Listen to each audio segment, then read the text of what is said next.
Waiba, Bunok Mamajinaba, Jesus on Peter, Yon Yonta, Yon Quack, Yon Pregu, Yon Peter, Rupaya Capone, Magua.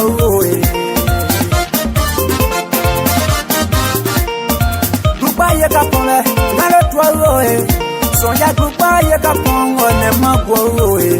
Doye me Rupaya Capone, Magua. That Jesus do that, not a 12, the mayor make a do that, not a 12, the boy second do that, not a 12, the mayor make a do that, not a 12, the eater my car do that, not a 12, the eater Gabriel do that, not a 12.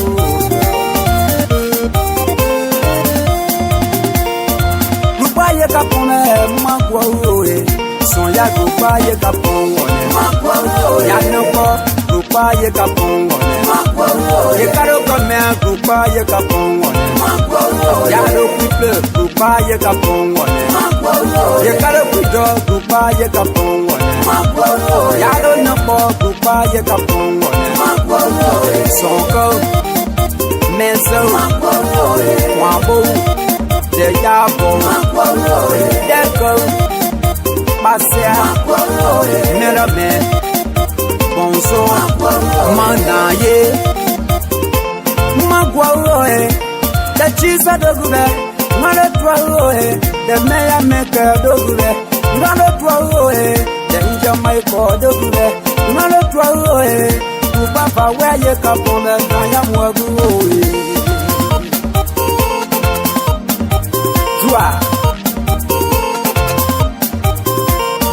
Just in a way.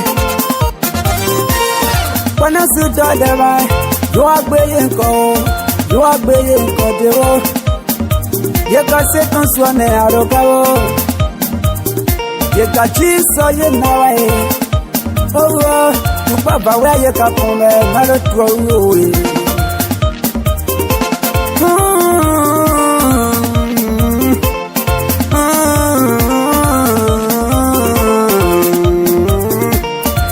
Where you got from there, Magua.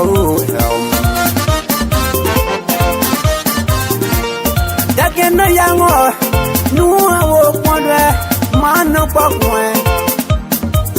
On the goose, Sadia, you Sadia, you win away. No, nobody young war, what is the good away? What would not but the young boy? You won't never want me more. What's the one? No good. What's that? Your no good. Since that your no good. The Kenya Waka. I have proposed to a good night, and not about the Abbey Young. The Judah Nunane, Judah Kimbo Nunane, Magua. Yanapu Bayangoe, yeah. There is a well, so Mamma Beccaraway. Make by a man can pompier. Oh, Mamma Beccaraway, yeah. Oh, Mamma Beccaro. Asia unfogabo, Owadonu Dora, Adora Wosuna, Kawakanda Wokua. Ending the weekend here today with beautiful Gil Gospel song here on BKS TV. Good evening and welcome to BKS TV and welcome to the Hita program here on BKS TV. On the Hita, we see a dialogue and our confrontation. We see words and our bullet. Today is the 15th day of February, AD 2026. And today is the end of the weekend. Of course, we want to say a warm welcome to all of you. Mario Kroma, as always, Mario is there in Complay watching us. Mario, welcome to the show this evening. In today's edition of the show, what are stories we will be following and who is going to be our guest here tonight on the show? We are going to be hosting Councillor Kanyo Bagbala. Councillor Kanyo Bagbala is a former member of the Coalition for Democratic Change, CDC for short. He is also a current steward of the Unity Party, a very strong supporter of the Unity Party. He's an assistant professor of law at the Louis Arthur Grant School of Law. He holds LLB degree in He holds an LLB degree in law. He also holds LLM in law. He joined us here tonight on the show to discuss national issues across Liberia. Councillor Kanio joined the conversation with a vast knowledge of experience. He graduated from the Louis Arthur Grant School of Law in Liberia, and he also holds a master's degree in law too as well. Kanio is a very professional young man. So join us here tonight will be a wonderful, wonderful conversation with him. It's going to be a great one. But let's try to bring you a few updates across Liberia. Few updates before we bring on the CEO. The CEO is in the back. If you are just joining us, we ask you to please share the show with other people. Invite somebody to listen alongside you here tonight.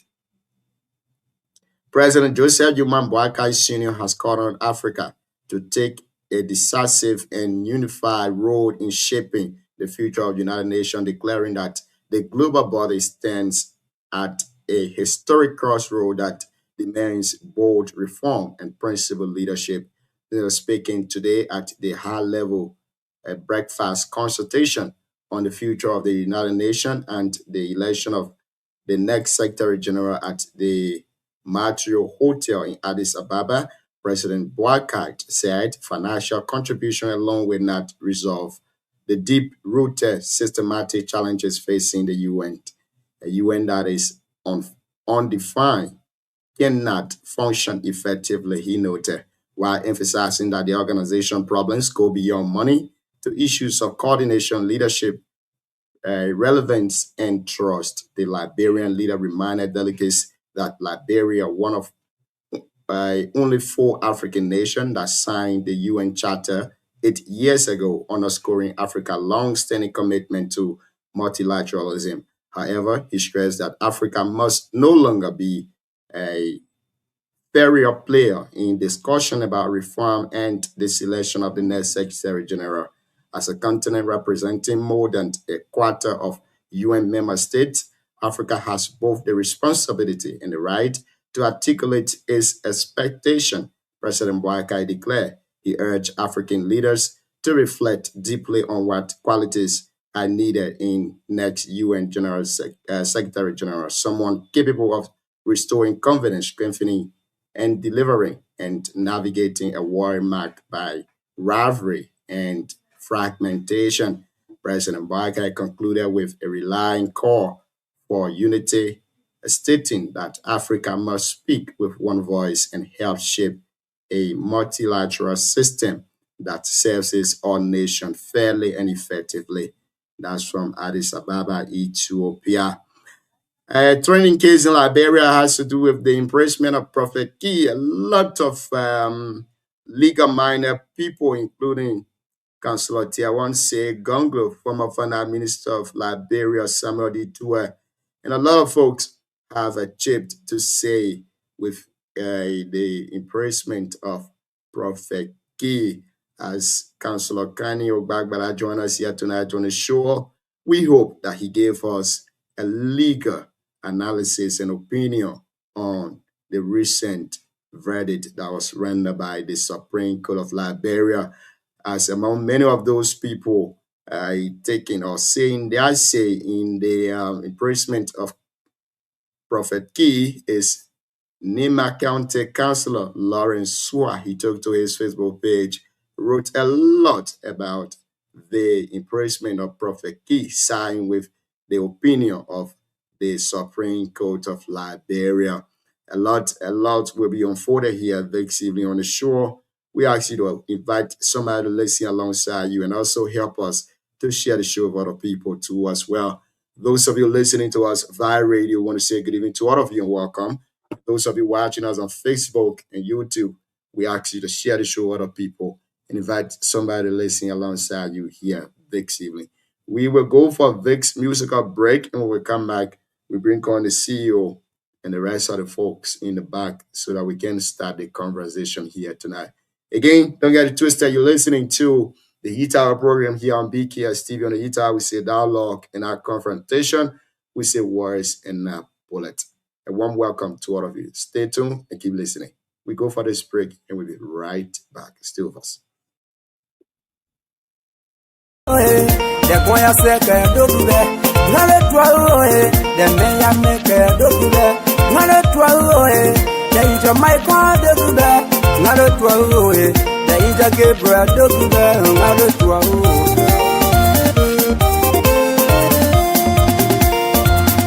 Ye kapone magwo son ya grupa ye kapone magwo ya noko grupa ye kapone magwo ye karo kome grupa ye kapone magwo ya ro people grupa ye kapone magwo ye karo kudo grupa ye kapone magwo ya ro noko grupa ye kapone magwo sonko menso magwo wabo de yabo deko pasia merame bonso manaye magwawe de chisa dogube mala twawe de meya meke dogube mala twawe de inja maiko dogube mala twawe tu papa weye kapome na ya mwagu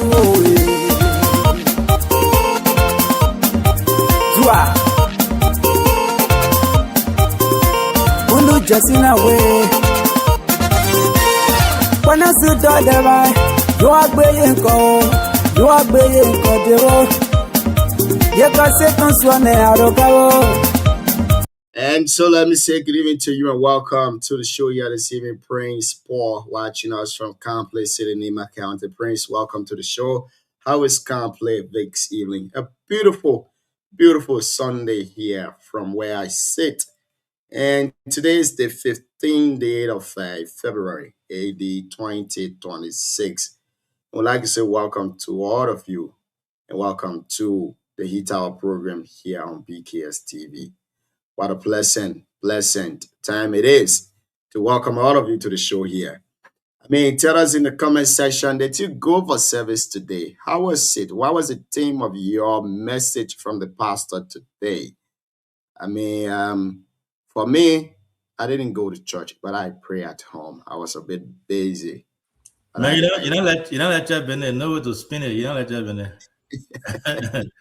You don't like to go to church. I pray at home, see you.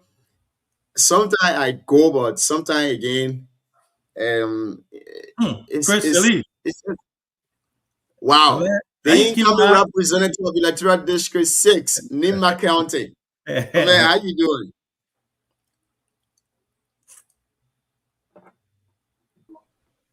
I'm doing great, John. I've been away a little bit, but it's a pleasure to be back today. See how you doing? I know, man, you people. Have you been? We're doing good. I thought because you heard our brother, can you come in? Why you come on the show to do? No. I'm less busy for now. I've got to work, but it's my free time for now. Okay. I'm receiving a news. I'm receiving a news from my Chris district that the citizens there are expressing frustration over the disappearance of their representative. I don't know how true is that information, but we'll try to contact the honorable office to see if they can make clarity before we can have that discussed here this evening. But a couple of media outlets in Nima are carrying the story too as well. So I don't know how true it is, but thankfully we are the only media platform currently in Nima that have an investigative journalist that go across the districts, the various 9 electoral districts in Nima to bring us all of the unfolding information. Recently, we had him visit Electoral District 9, where he did a substantive investigation on the road project in currently ongoing Electoral District 9. And we were able to ascertain that the road project has been sponsored by Aslam Liberia through the Minister of Mines and Energy, I wanted to say Women Peel, Matanake Tingma. That's the information we gather from Electoral District 9. He also visited Electoral District number 2 in Nima. And when he visited that district, he uncovered that the citizens there are complaining from poor drinking water. They are complaining of a poor health facility. They also said, calling to one of the citizens, he commented that they've built or constructed their own clinic, and they've called on Asylum Mental Liberia and the government of Liberia to see how best they can fund that clinic, but to no avail. And currently, as we speak, he's in, is it Ziegler Town? He's currently in Ziegler Town. I don't know where is that located, which one of the districts is Ziegler in. I think it's 7, right? Okay, so if it's District 7, then it means it's in Electoral District 7. They're uncovering some information, doing some investigative journalism. Don't blow our journalist cover up.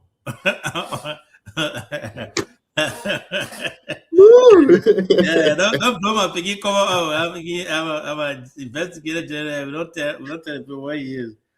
Then, but anyways, the man are smart man, but he's currently in the District 7. That's why you should know. Information we're gathering from there is terrible. So he has gone there to do some background investigation and journalism work to update the platform. As we gather all of those information, we'll be able to break the news here to our followers and our people. I'd like to welcome DK Way to the show and Big Brother Cyrus Sam Balie. Chris, long time no see, my brother. Let's start with you. What's on your mind this evening? Oh, thank you. Let me say good evening to all the panelists. Let me say good evening to my own big brother, the 1% family, the same Valier, and the rest of the ANC people out there. I don't know if they're going to do the party, and we don't know. But it's okay. I'm happy to be back. I'm happy to be here tonight.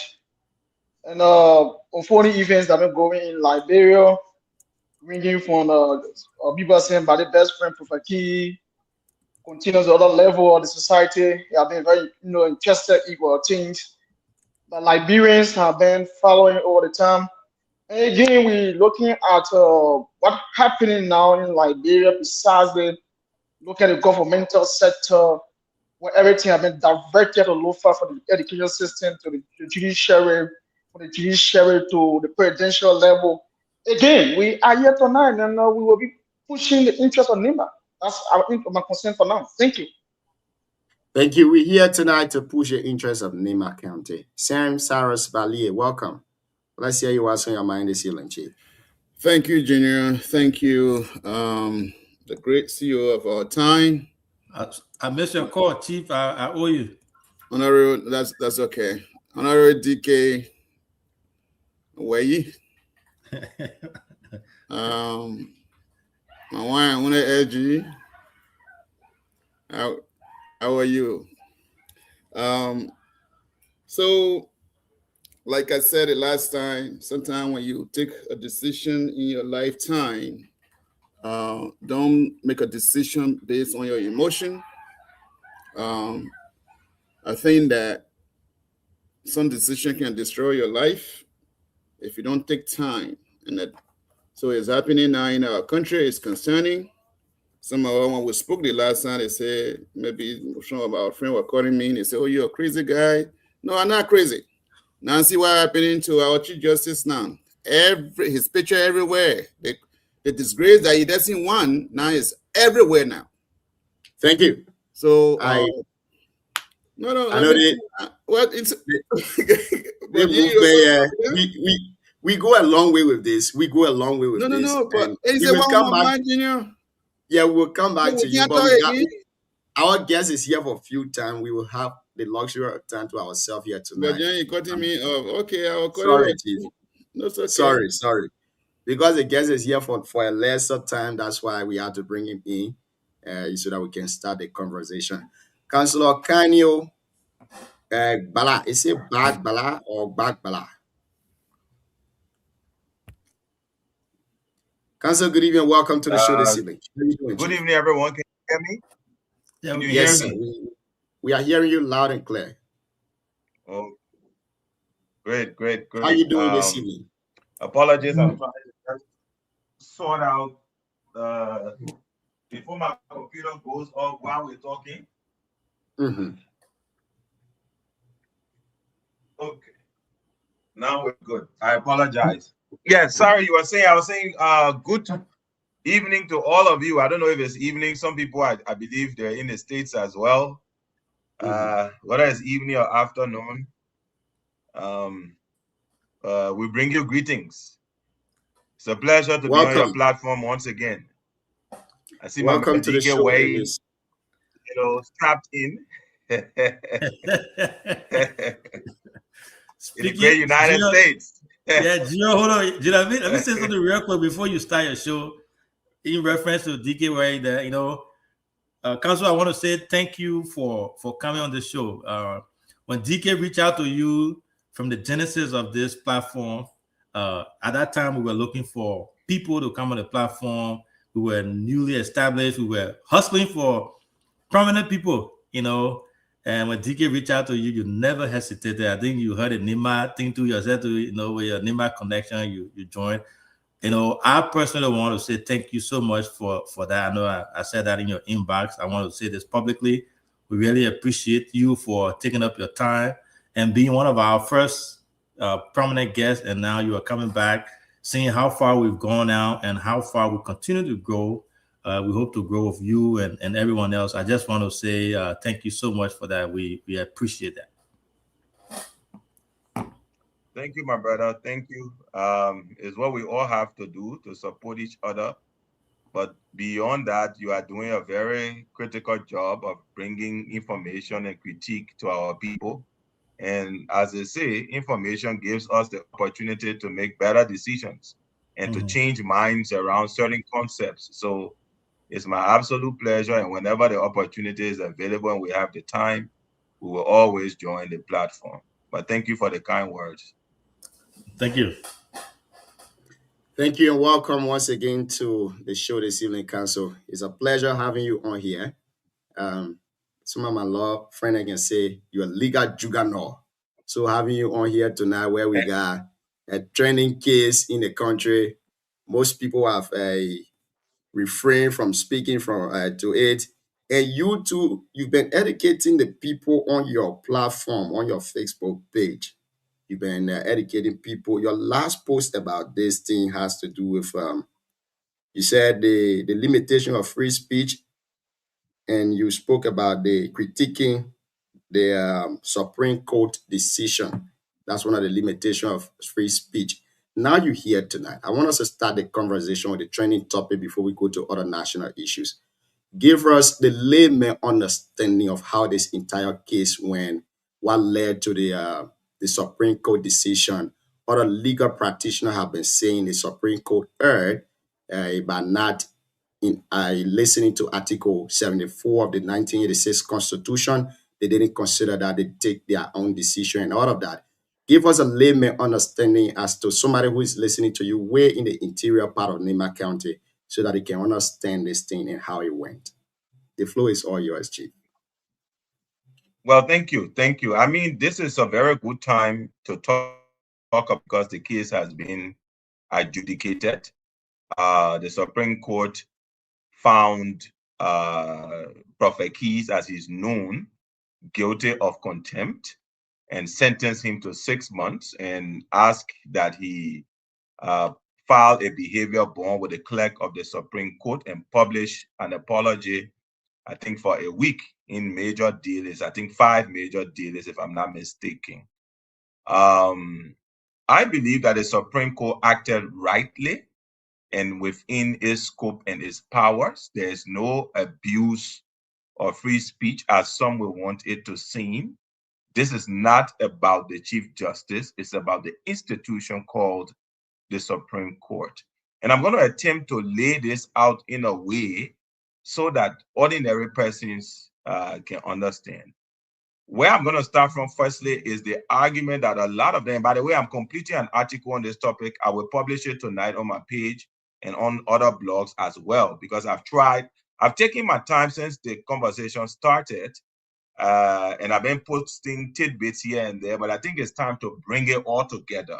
And so that those who read and actually want to engage with it, think void of, the political posturing, because there's some people who is about politics and they're not going to listen to the argument to discern. I'm not writing or speaking for that audience, because that audience is not convincible. I don't care what you say to them.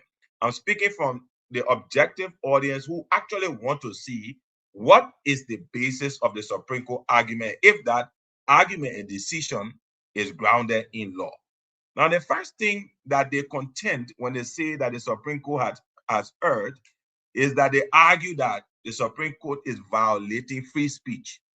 The Constitution under Article, I think it's 75 or whatever the case may be, provides for freedom of speech. All right, and that free speech was further, enhanced through the Camara Act, which again decriminalized speech, the criminal libel, amongst other things. So the argument is that there is free speech, and by the Supreme Court holding Prophet Key in contempt, the Supreme Court is violating free speech. Now, that is very erroneous. Firstly, we agree that there is free speech. And freedom of expression and speech is a right. But that right has never been absolute, like every other right that we possess, because free speech is just one category of right. It's important, I agree. The ability to speak your mind without being muzzled, without being suppressed, is so very valuable for democracy. It's important for that to happen. It's a right, but it has limitations, like every other right. No right is void of limitation. Even in the same Constitution that advances that right, the Constitution also says that there are limits to that right, and if that right is abused, you can be held liable for the abuse of that right. So those arguing that the Supreme Court has violated, free speech, they're not reading the exception to the rule. The rule says you have the right to free speech. But the rule also says that if you violate this right, you can be held liable for the violation of that right. It's important for us to anchor that. Now, the logical second question will be, what is the violation? What has Prophet Key done that is a violation of that right? As we say in law, you do not charge people with acts that have not been created by law.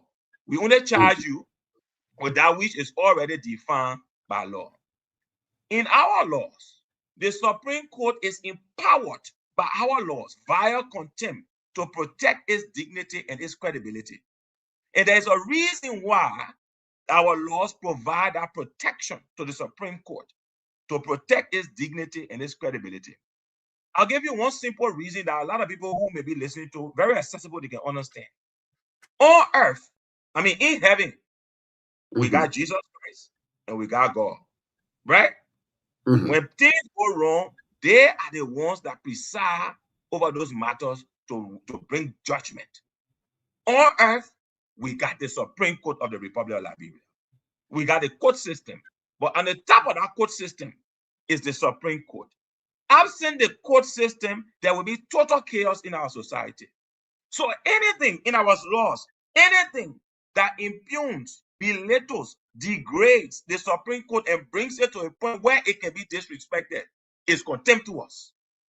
And it is in our law. And that's why I'm saying the article that I will publish less than 30, once we get off the show, I was just finalizing it, will lay out all of the citations so people can see anything that does that.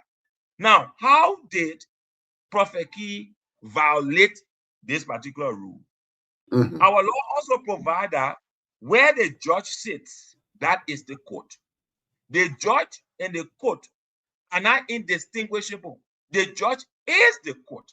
As a matter of fact, the judge can sit under a tree and convene the court under a tree. Once the judges are present, the court is present. The court is not a building. When we talk about the administration of justice, this is in our jurisprudence. I'm not speaking here as a layman. I'm speaking as a practitioner of the law and somebody who teaches the law, right? And these are all grounded in the law. our law, our case, most people when they research laws, especially people who are laymen and don't understand the law, they go to look only for statutes. But in our jurisdiction, case law is also law. Case law are precedents that the Supreme Court has ruled on matters, and in those cases, it lays out the interpretation of law.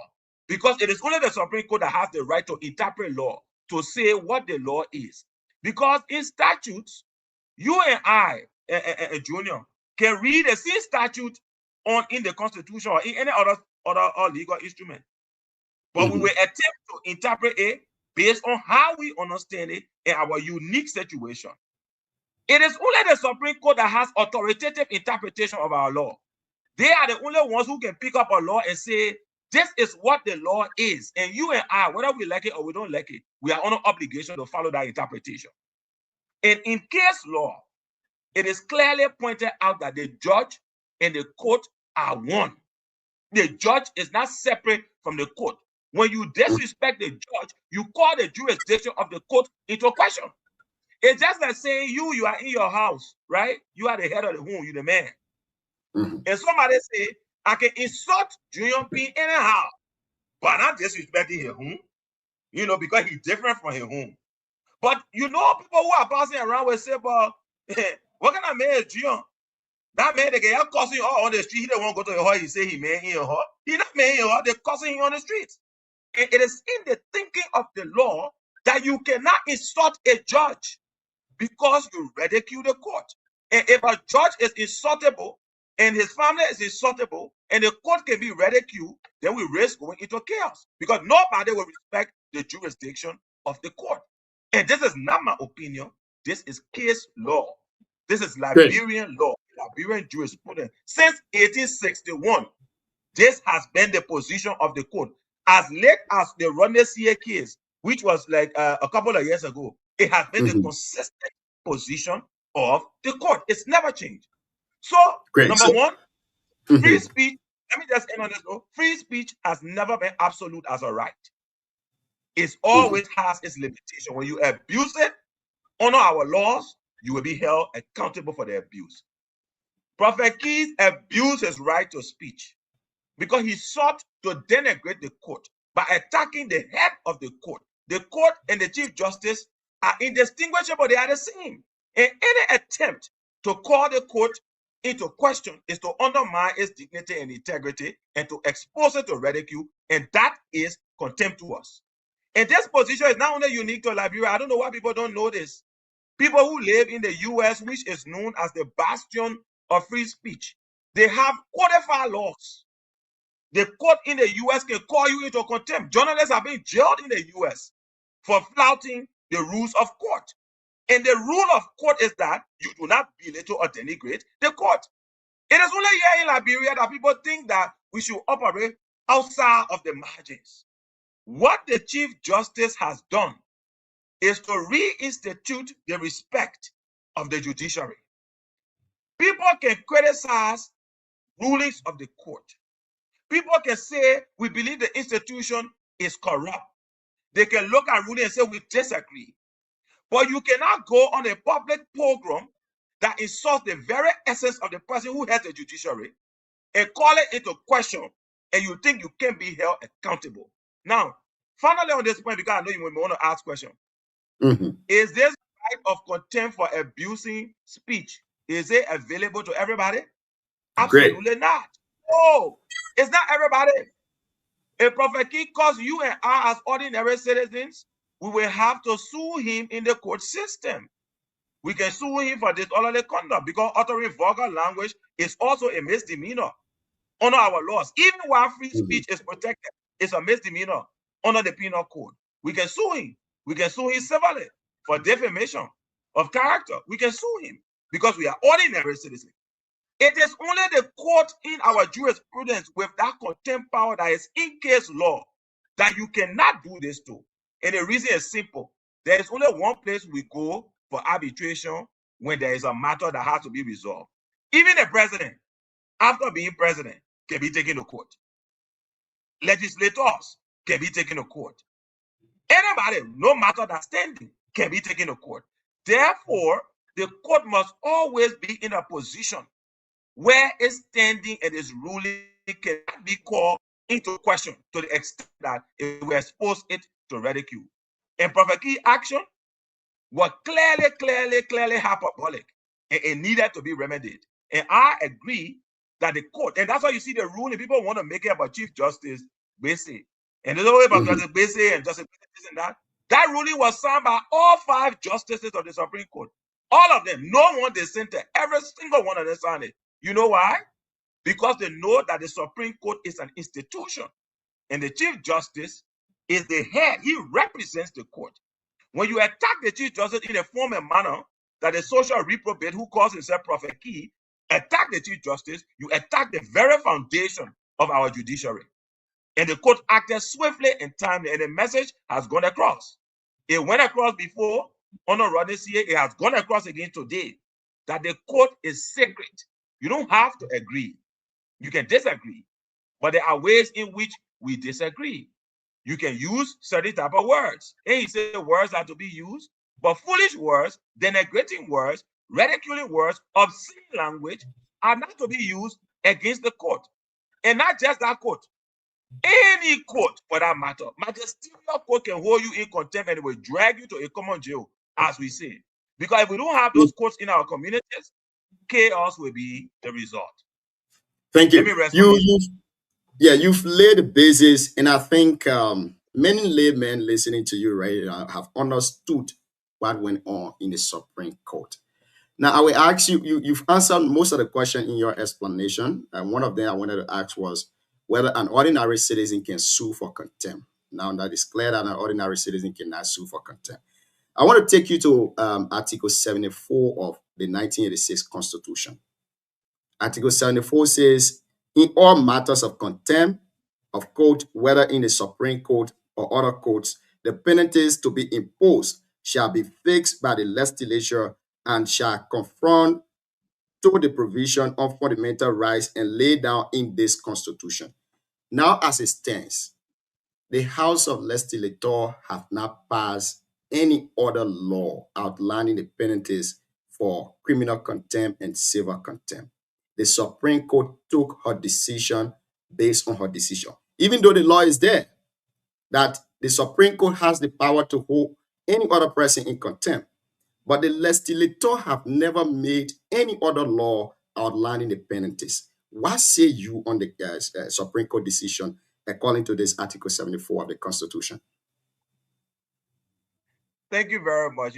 That's why, we say in statutory interpretation, it is the province of lawyers. But it's not the province of every lawyer. It's the province of lawyers who spend their time understanding what indeed is statutory interpretation. The reason that I have the ability to articulate these views is because my specialization in law is in democratic governance and rule of law. And we examine these things. Constitutional law, we examine them. We look at the tensions that exist between rights and how do you protect rights while at the same time enforcing the law because you want to preserve, a stability in society. The provision read very clearly that the punishment must conform to what? The provisions of fundamental rights. Isn't that what it says? Punishment must conform to provisions of fundamental rights. When I started this conversation, what did I say? I said that it is only the Supreme Court that has the power to interpret authoritatively what is the law. Because if you and I pick up the law, we can read it.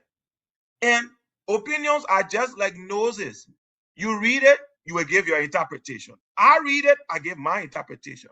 But there are only 5 people in the Republic of Liberia who can read a law and come to a conclusion and say, this is what the law is, the Supreme Court. In the wisdom of the Supreme Court, looking at the Prophet Key situation, because also on our law, we say, in the Constitution, it's also provided that penalty should not be exorbitant, it should be relational to the crime, commensurate with the crime, amongst other things. In the wisdom of the court, they looked at what was the gravity of what Prophet Key had done. They also took into consideration his pleading of guilt and saying, look, I'm not going to do this again. And going forward, I will respect the mandate of court. and they came up with what they consider to be an appropriate going forward. And that's the thing people need to learn. In statutory interpretation, what the Supreme Court has done today has established law. That case is law. Going forward, it is guiding what is contemptible. It's guidance on what the penalty of contempt can be. Until the legislature go back and decide that, look, this thing it looks like it's not clear, and the Supreme Court is interpreting it in a way that we did not intend. Therefore, we pass a new law to clearly stipulate what will be the penalties. Outside of that, the Supreme Court has the right to do the interpretation. And in this case, it is given an interpretation, which is law. Case law is law. In fact, case law, I tell people, carry more weight than statutes. Statute, you only reading what is in the book. When you read the Constitution, there's a line. When you read a statute or a law, there is a line. And people run with that line because, again, not everybody is trained as a lawyer to understand that the actual law is the law that has been interpreted by the Supreme Court. That is the law. You can read a statute, but you will not know what is the extent of that statute until you see it in interpretation in case law, which is the Supreme Court has rendered a decision on that matter.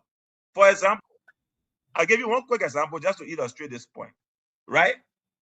Under our marital laws, right? What we call domestic relation laws in Liberia, or family law.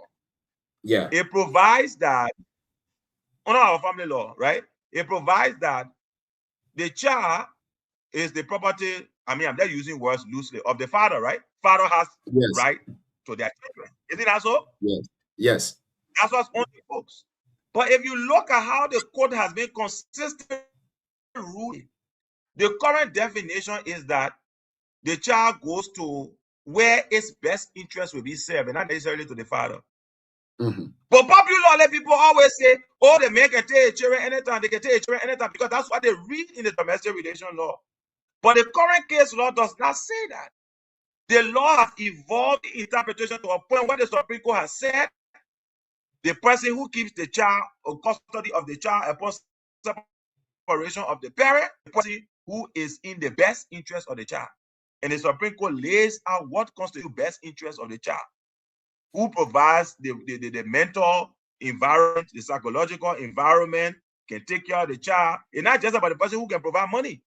It's also about the person who can provide security, so the child can be raised in the environment.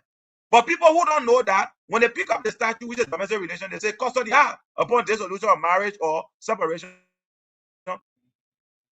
Is that what case law says? Case law now says it must be in the best interest of the child. I'm just pointing out to you a point.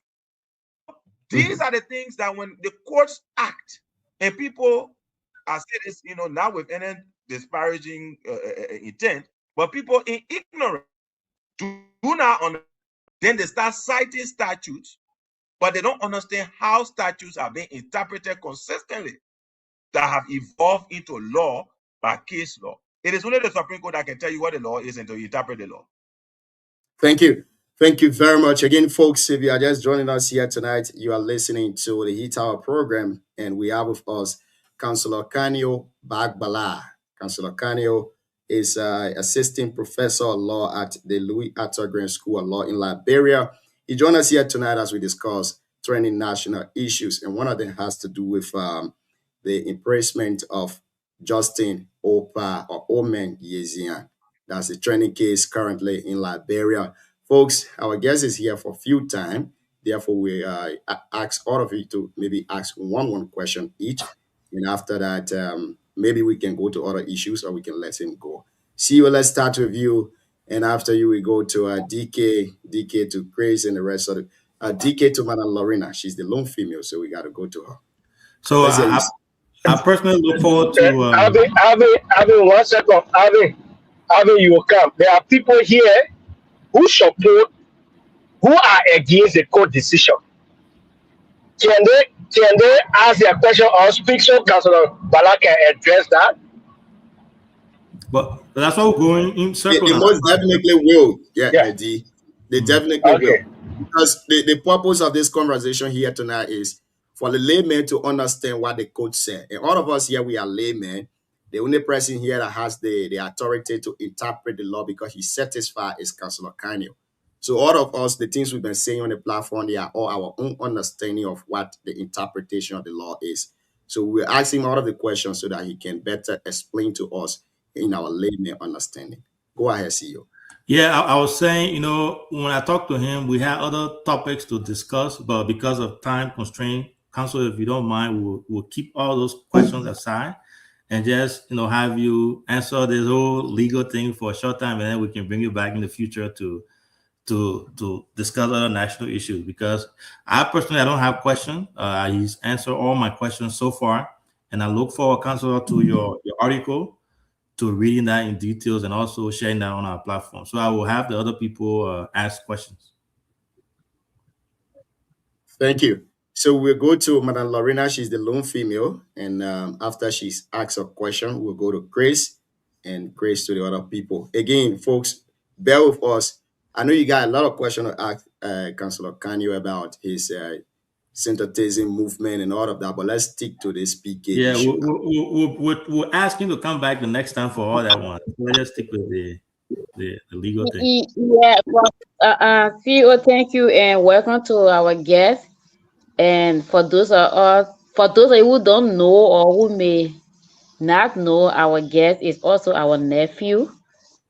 And considering that this platform is owned by Onimbayan, so he's our nephew. So he's home. He's kind of home, and you know how we take our nephews seriously in Nimba. So on the issue of Prophet Key, I don't have a question because I said last night on the show that it is appropriate. Jada is kind of late for me. I think it should have been done long since, because I mean he had done this for like 3-4 years. So I don't have a question, so I just pass. Thank you. You don't have a question, you pass. Now we'll go to Sarah. Sarah had a different view on this thing. He did, I think, Disney law. Thank you, Junior. Thank you. It seems like,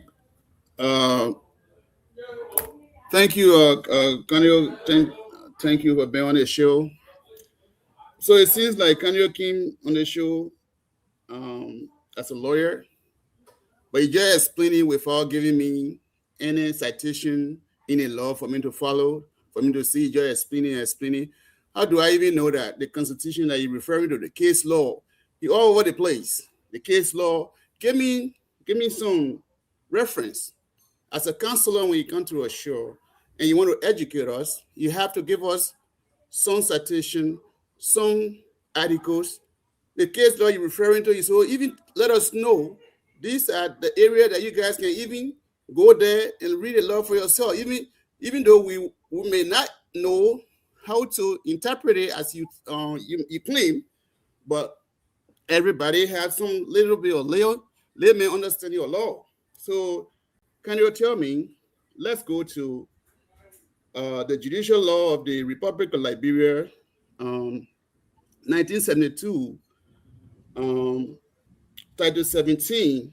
Let's go to the chapter 2, that's 2.7, that says that no justice of the Supreme Court shall sit on a case in which he or she has interest in it. So in this case, the Supreme Court, the justice of the Supreme Court of the Republic of Liberia has interest in a case. He sat on a case.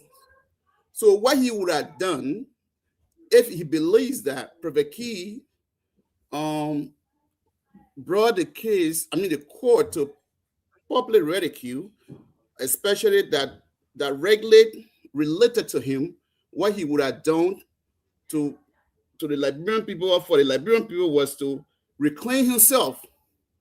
But he did not do that because he had interest in the case. That's chapter 2.7. Then let's go to the contempt charge that were rendered against Prophet Key. Let's go to chapter 12.5 of the same contempt case. Let me pull it out quickly.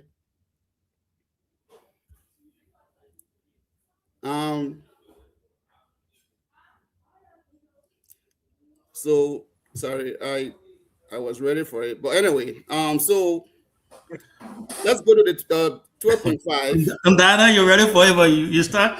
Yeah, 12.5. Let's go to 12.5. That get the content to the Supreme Court. But my question to you is, was Prophet Key conduct even warrant a content? First of all, he was sent a letter, a private, I would call it private letter to go and explain himself why he shouldn't be content. But when he went there, things changed. Explain to me a citizen being sent a private letter by the Supreme Court of the Republic of Liberia to go in and explain himself, and then he turned to content. Explain to me, walk me through. Let me get to understand a little bit, and instead of talking about case law, without giving me reference. Thank you. Thank you very much. I think at this point, if you can hear me, I crave your indulgence. Let me respond to these points that were raised by my brother Cyrus. And I can see he really wants to understand, even though he's being critical, and that's a good thing. Cyrus, let me apologize first.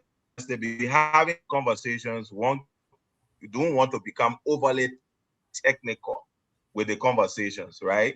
And like I said, I'm publishing it, and all of the citations are going to be there. But because you raised this point, I just opened my document I was working on, and I want to point out a few things, in that region are coming from, and you check them out when you do that. So the first point I said, free speech is not absolute. Because speech that is protected does not mean you can abuse it. The Constitution provides for that. Article 15 of the Constitution, the 1986 Constitution, specifically states that every person will be fully responsible for the abuse of free speech, of their liberty that they have, which means that simply because it gives you the right to speak freely, it does not mean that you can be held liable for the abuse. So it's not absolute. I said that. You can check Article 15, and you see very clearly that it says that free speech is not absolute, that there are limitations. Number two, case law. I said also that the Supreme Court has held very clearly, and this has been from the beginning, not even just now. In Dennis versus Bowser 1 LLR 5, this case was decided in 1861. Dennis versus Bowser 1 LLR 5, this case was decided in 1861. The Supreme Court held that while speech is sacred, the abuse of that liberty will attract responsibility, meaning you will be held accountable. Take note of Dennis versus Bowser 1 LLR 5, 1861. All right, let's go down further. What constitutes contempt under our case law? In Reed Joseph K. Jala 34 LLR 392. 1987, the Supreme Court defined contempt as conduct that is despising the authority, justice, or dignity of the court and lessening public confidence in it. Take note again, 34 LLR 392, 1987, in Reed Joseph K. Jala. The court says that any conduct that despises the authority of the court or the dignity of the court that lessens public confidence in this court is contempt. Further to that, 22 LLR 337, 1973, Branley versus Van Plen. The court said that any acts offending the dignity of the court or challenging its authority amounts to contempt. Let's go further.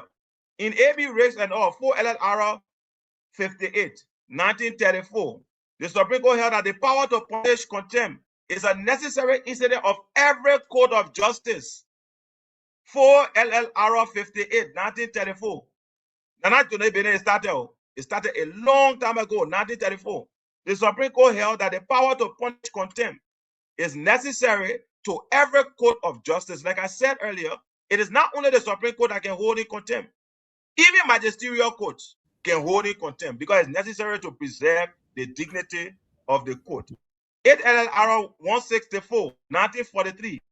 The court made it clear that criminal contempt proceedings, the court can institute it at its own motion, meaning no one has to bring that charge.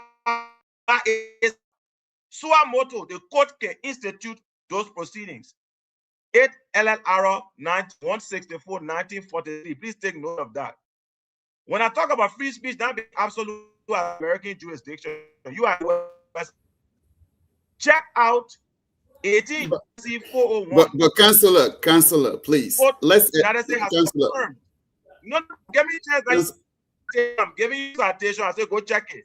Well, I agree. And you say with the case law. Okay, Councillor, 1 minute. Right? 1 minute, please. So 1 minute. No, if you satisfy citation, look, Councillor, help me, please help me. Let's go into the judicial law of the Republic of Liberia, chapter 12.7. No, wait, I will get to the judicial law. Well, I understand we're going enough, but let's address. Oh, you think we're going? You have enough?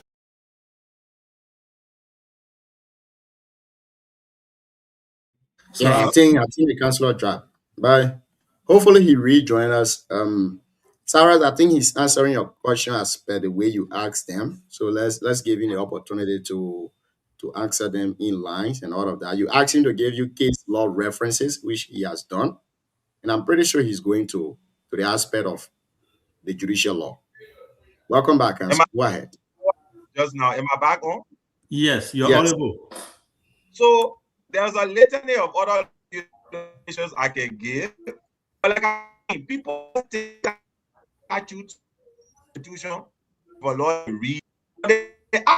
Is how the Supreme Court interprets it, and that law is embedded in case law. Ordinarily, will not take the time to go and research case law, and they will make these kinds of statements that call the credibility of the court into question when the court is clearly acting in line with law. Now, the citation part. Let's come back to the judge Enrico that about. You argue that the chief matter is to know that the judge is the court. When you attack the head of the judiciary, like I said, it's grounded in law. The court is the judge, and the judge is the court. So it cannot be personal. When you go after the Chief Justice in the manner and form that Prophet Key did, you have brought the Supreme Court to ridicule. And the Supreme Court is saying, come and show us why your actions are not bringing us into ridicule. The example I gave at the beginning of this broadcast, when you take Junior and you insult him on the street and he's the head of the home, do you think that Junior P is separated from his home? He's the head of his home. And similarly, the law provides. But Councillor, give me one. Let me borrow 30 seconds from you. I want for to make the conversation so other people that are listening to it can understand. No, but you ask a question now. If you ask a question and you want me to respond, then you let me respond. I'm giving you the basis, right? But Councillor, our law provides that the judge is the court. Like I said before, if the Chief Justice and the 4 associate justices went to Nima today and sat under a plum tree, and they decided that party litigants must appear and stand before it, that would be the Supreme Court. Because wherever the court, the judges are, they are the court. The court is not the building. So when you attack the head of the judiciary, you have attacked the Supreme Court. Now, secondly, the court is protected by law, and I provided a citation on its own instance to investigate acts of contempt. That's what the law says. That's not my opinion. All right? So we've dealt with that. You asked the other question. Was Prophet Key action contemptuous? In a litany of cases that I've just read, the citation I've defined to you what contempt is. Litany of cases, more than 5 different cases, I give you citation. Take your time, say you found the film, Pinocchio, go find all these cases and read them and understand what is contempt of court. Then go and listen to Prophet Key again. And then come back here, let's have a conversation. But Councillor, my question to you, is there anything under our law that speaks about conflict of interest? Because you didn't even address the chapter 2.7, you didn't address it. But is there anything under our law that speaks about conflict of interest? Because if the Supreme, the justice of the Supreme Court the Chief Justice has interest in a case. So the same law that you're reading before law goes to case law, it's a Supreme Court opinion that leads to what we call case law. Okay? What I'm asking you is that the chapter 2.7 on our law that said when any justice of the Supreme Court, once you have interest in the case, you don't have to preside. It will cause what we call conflict of interest. Do we have anything like that under our law that you know of?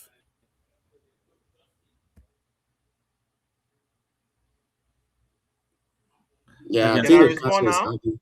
Yeah. Yeah, Go ahead. go ahead. Wow. Hello? Yeah, go ahead, Chief. We are hearing you. Can I respond now? Yes, sir. Go ahead. Can you hear me? Yes, we are I hearing think, you. Brother Cyrus, you were not listening when I spoke earlier, right? Because if you are listening, I addressed that point clearly and squarely. You are seeking to separate the Chief Justice from the Supreme Court. The Chief Justice, in his capacity as Chief Justice, is not separate from the Supreme Court.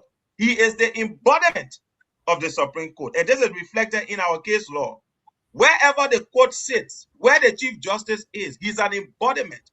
So, an attack on the Chief Justice in his role as Chief Justice.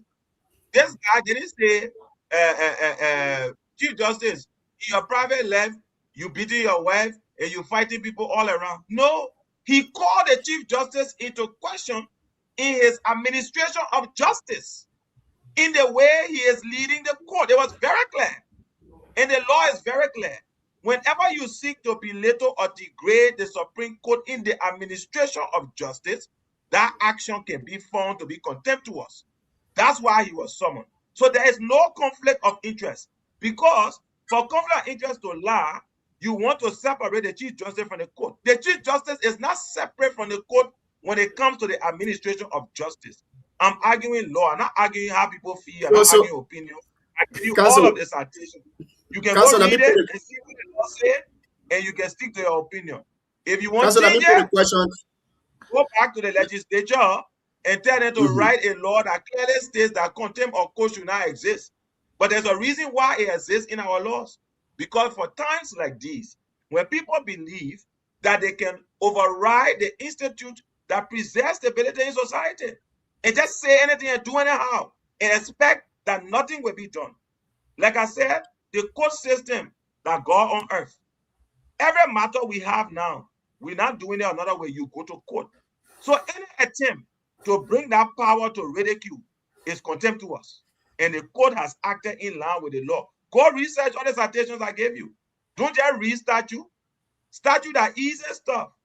Go read case law. See how the court since 1861 has defined contempt up to today's date. Go read it.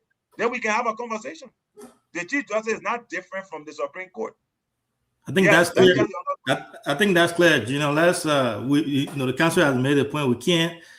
You can't have him. You will not want him to answer it the way I guess Cyrus is not happy with the answer, but that's Cyrus also wants to understand. Yeah, thank you. He doesn't have information. And Cyrus, I'm concluding the article in the next 30 minutes or so after I leave the show. I will immediately send it. Send me a copy. Send me a copy. I will see him on the copy. After Sarah read that article, let's have the conversation again. We'll come back. Yeah, we'll come back. Thank you. So I think that is understood. But for the layman understanding way in my hometown, I beg you, what is conflict of interest and how does it differ from this case? Thank you very much. Conflict of interest simply means you can be, let me put it this way, you can be complainant and the same person who judging the matter. You can have some kind of interest in a certain matter and still be the one to render an opinion on that matter, because we argue that if you got an interest, naturally you will seek your own interest, right? That was Cyrus's argument. However, in this matter, it is not the Chief Justice that is at stake. That's why people keep missing it. It is the Supreme Court that has been attacked. The Chief Justice is the embodiment of the Supreme Court. And the law says that any act that seeks to belittle the Supreme Court in the administration of justice. When Prophet Key was on air, he said a lot of things about the Chief Justice in regards to his role as Chief Justice. What does the Chief Justice do? He presides over the judiciary. He administers justice. That's why he was called. If the Chief Justice was a private citizen like you and me, and Prophet Key has said all the things that he has said, nobody would have called him for contempt. Not at all. Thank you. But because the judge is the court and the court is the judge, and what you do has the ability to undermine the credibility of the court, you can be called for contempt. So this is not conflict of interest because it's not about the Chief Justice. Thank you very much. Now we'll go to DK. DK can ask you one question. After you will go to Chris to Big Brother Aloysius Yawubumi, and then Amma Brooks will take us home as we let our guests to go this evening. You know the funny part, Yao and Sarah are on the scene side. so the people that get that the team Brennan didn't want to hear from a lawyer. But the team is because my first degree was in criminal justice. I did a lot of case briefing in criminal law and law 1, law 2. So when the counselor is talking about case law, which I think they refer to as stare decisis, those are things people read in law school. Opinion that the judges and the associate justice, the judges run out in the case is what people read in law school. So that will make it a law. The opinion in the Prophet Key case is what people will make reference to in any other case like this case that will appear before the court in the future. So when we go to holding what is in the Constitution and what, then we're missing the entire argument. So for me, I know some of those things because I did a lot of those courses on the former Associate Justice Cabinet Janet, for which I have the same argument. I suffered a lot in one of the classes. Just our conversation, there was a debate in the class. I told somebody, said, oh, PYJ is a war law. And so I was in the class and I said, but the professor is a war law. And he just turned around and said, out of my class. The whole semester, I didn't sit in our class. Only because I made that reference to the professor. Yeah. So only because I made that reference to the professor. And that was a fact. But because the men were teaching and you have 3 police officers manning in the class, for me to refer to the man that I just turned around and said, who did that? And as soon as I said it's me, he said, out of my class. So I could not sit in our class that entire semester. I just do even on the door and that had the semester ended. My issue is not on the Prophet Key team. My issue is saying this is about law. You are appointed and you resign. After your resignation, they expel you. Can you speak to me about that? How does it work? How is that a law and whether it's related to law? Please help me. I hold your phone. You're not finding the show, and you always let us go outside of the protocol. We say we're discussing the meeting with me. We're talking law, right? Let's bring law. No, but Okay, Council, did I want you to talk about it? you get it though. You know what you get it. The fact of the matter is that the fact that I was expelled, right, tells you that I did not resign. Because resignation and expulsion are designed to achieve similar ends, right? If I resign, I'm no longer a part. So how can you expel somebody from something that they've already communicated to you that they don't want to be a part of? So the reason the expulsion came was that the ploy to make it seem like I had received an appointment from the president and therefore I was resigning, it failed because it was calculated. That letter was forged, my signature was forged, it was disseminated in the media right after the announcement of my appointment came to make it seem like I was gravely seeking that now that they appointed me as a trustee on the university board, that I'm resigning now from the party. Why go through all of that? And when I was very quick to point out that, no, I did not resign. When I joined the CDC, I didn't ask people permission to join. I never went to anybody's house say, oh, Lord, I want to join CDC. What do you think? I joined of my own volition. And when I was, if I want to resign, I will resign of my own volition. Don't concoct a story to make it seem like I have resigned. So I rebutted that.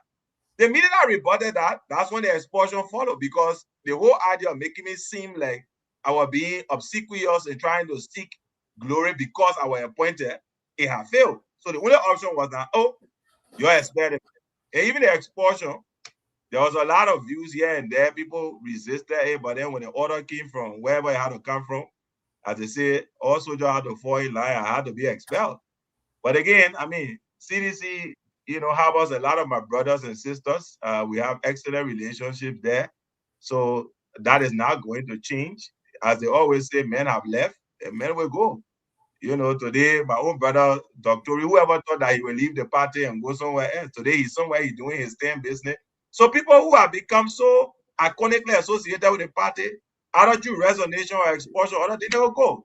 So let can talk DK, let can talk about what. Yeah, leader man, the man just distracted the whole thing. Yeah, we want to stick with you. You are teaching us. We are learning a lot tonight, and even our followers are also involved. No, but obviously, I'll share the article. But D was on point when he talked about case law. You see, I will share the article, and you can do the background checks on all of the references I've used. And that's why I've not rushed to write anything. People have been writing. I've not written anything else yet. And there have been a lot of questions around the short posts that I've made. So I took my time to go back to lay out this argument so people can see where it's coming from.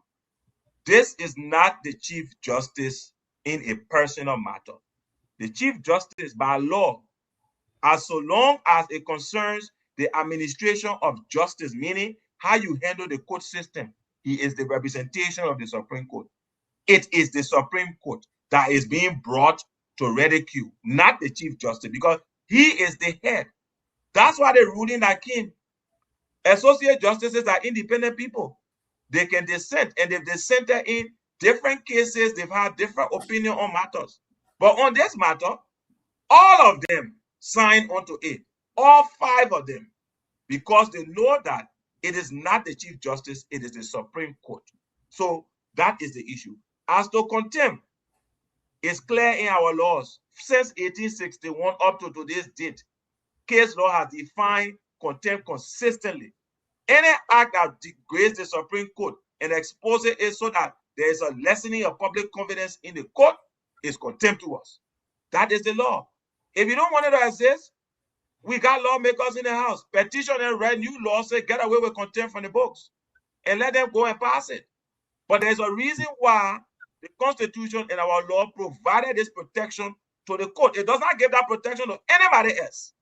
It is only the court that has that right to defend itself against ridicule, because it is the final arbiter of controversies on earth in Liberia. After the Supreme Court, only Jesus you can take appeal to now. So this has become law. Thank you. Thank you very much. It has become another case law that a researcher can go and research it tomorrow. We'll go to Chris. Chris will ask us one question on this issue. After that, we go to Aloysius to Aman, and we'll let go of our guests. Oh, thank you, Jerome, and good evening to all the panelists. DJ tried to divert our mind, because if Kanye dive into where he was going, we still have men that we could respond positively towards it, but it's not the time for it now. We'll stick on directly on Prophet key issue. Ask a question, man. So, yeah, how you doing? I took a few things now when you're talking, and I will just blend everything as my question. You said the court and the Chief Justice are the same. Your exposé and you explaining. And this issue that has to do with Prophet Key, the people saying by this said, because when it comes to the discourse, as a literary person, if you dive into the argument, you are other expert too, found out we got law student too on this platform. If you dive into the argument of this, it is brilliant enough that you be quoting articles as a literary person teacher of the law school. Now it says article this, section 4, because when you're speaking out to more, you can say reach on my computer right now. Then you give the audience a better position where to go. But you like it or not, you couldn't do a kind of. So my question is, honor our penal law of Liberia. Insult in our common language called cause is a civil matter. I think legal person know much about that. It's a civil matter. Why Prophet Kidd couldn't start the kill from the civil law court? It's a civil matter. If they have to go to the Supreme Court first, they could have gone to the civil court to start from the civil court there, so the Supreme Court can have their own lawyer to represent the Supreme Court bench, not themselves. What happened in this case? Is it a precedent? They want to stop the young people back because they are involved, the Supreme Court involved, the entire bench involved. Why they couldn't start from the civil law court for them to have their lawyer represent the Supreme Court, to go to the civil law court to start from down there to come to the Supreme Court? But Daniel said, here's the case up there. You don't think the interference, intimidation, and suppressing freedom of speech and liberty, what the reference said the Supreme Court talk as a legal person? You think so, can you? Thank you. May I respond now? But why, Council, why can I laugh at some of the questions? Why, Chief? The reason I laugh is that I place myself in a position as, like I'm in a classroom. Yeah. Right? I'm in a classroom. And, I've done this thing now for, I don't know, going to almost 10 years now. Well, not little under that, because when I first started to teach at law school, I think it was around 2015, 2016, when I just got back to the country, having completed master's studies in democratic governance and rule of law. Core courses, that we undertook were comparative constitutional law, where we look at constitutions from different countries to examine the differences and to compare how they approach matters, the Supreme Court approach matters, those kinds of things. And, the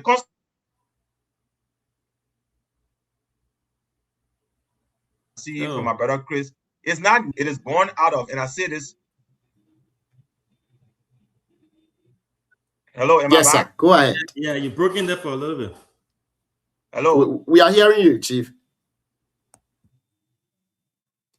Council, are you hearing us? Hello? Yeah, Council, are you hearing us? Am I back? Yes, you are back. We are hearing you. Are you hearing us too as well? Sorry, my internet cut off just now, so I don't know if I'm. You are back. You are very clear. Okay. So as I was saying, the reason I'm laughing.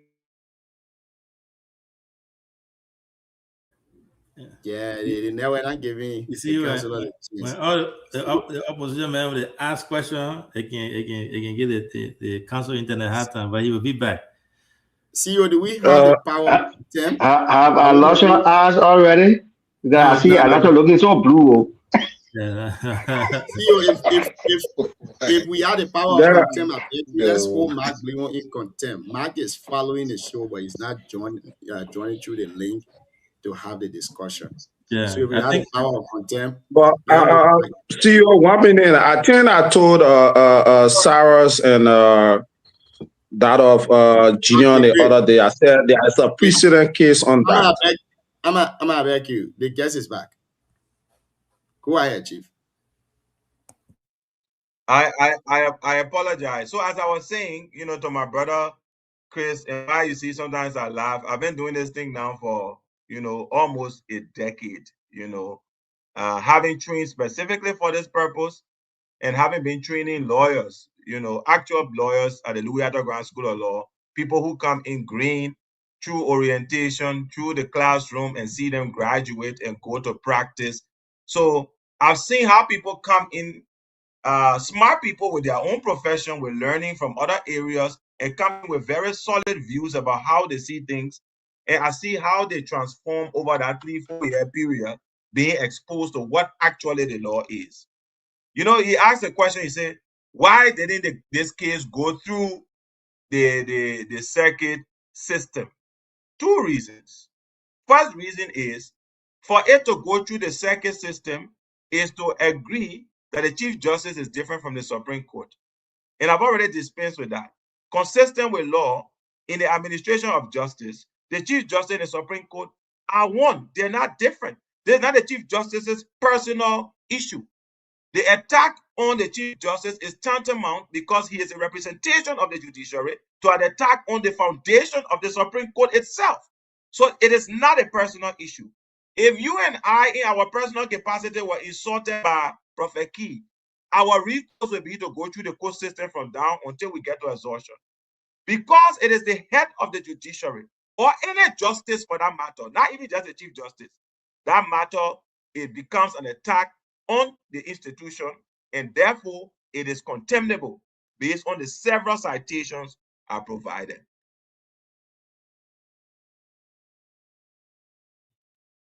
Well, that's it here. Again, folks, if you are just joining us tonight, you are listening to the Heat Hour program here on BKS TV, and we are in conversation with Councillor Kanyo Bala. Councillor, welcome back. I don't know why I keep dropping off. Secondly, if you read at LLR 164, Chris, this was in 1943, and it has been consistently recited. This says that the Supreme Court has stated that, I'm reading verbatim, that the court, without complaint, may of its own motion, is to punish for offenses against its dignity and authority. This is case law. We normally tell people it is laymen, sorry, no offense, and lazy people who run to statute. Because statute will not stand the test of interpretation. You can just say statute, but to see a statute in action is to see the statute being interpreted. Who has the right to interpret statute? It is the Supreme Court that is the final arbiter or interpreter of statute. That's why we say Supreme Court opinions are law. And they are even bigger law than statutes, because they define what the statute say. If the Constitution say you have free speech and you can be punished for the exceptions, you, Chris, can have your own definition.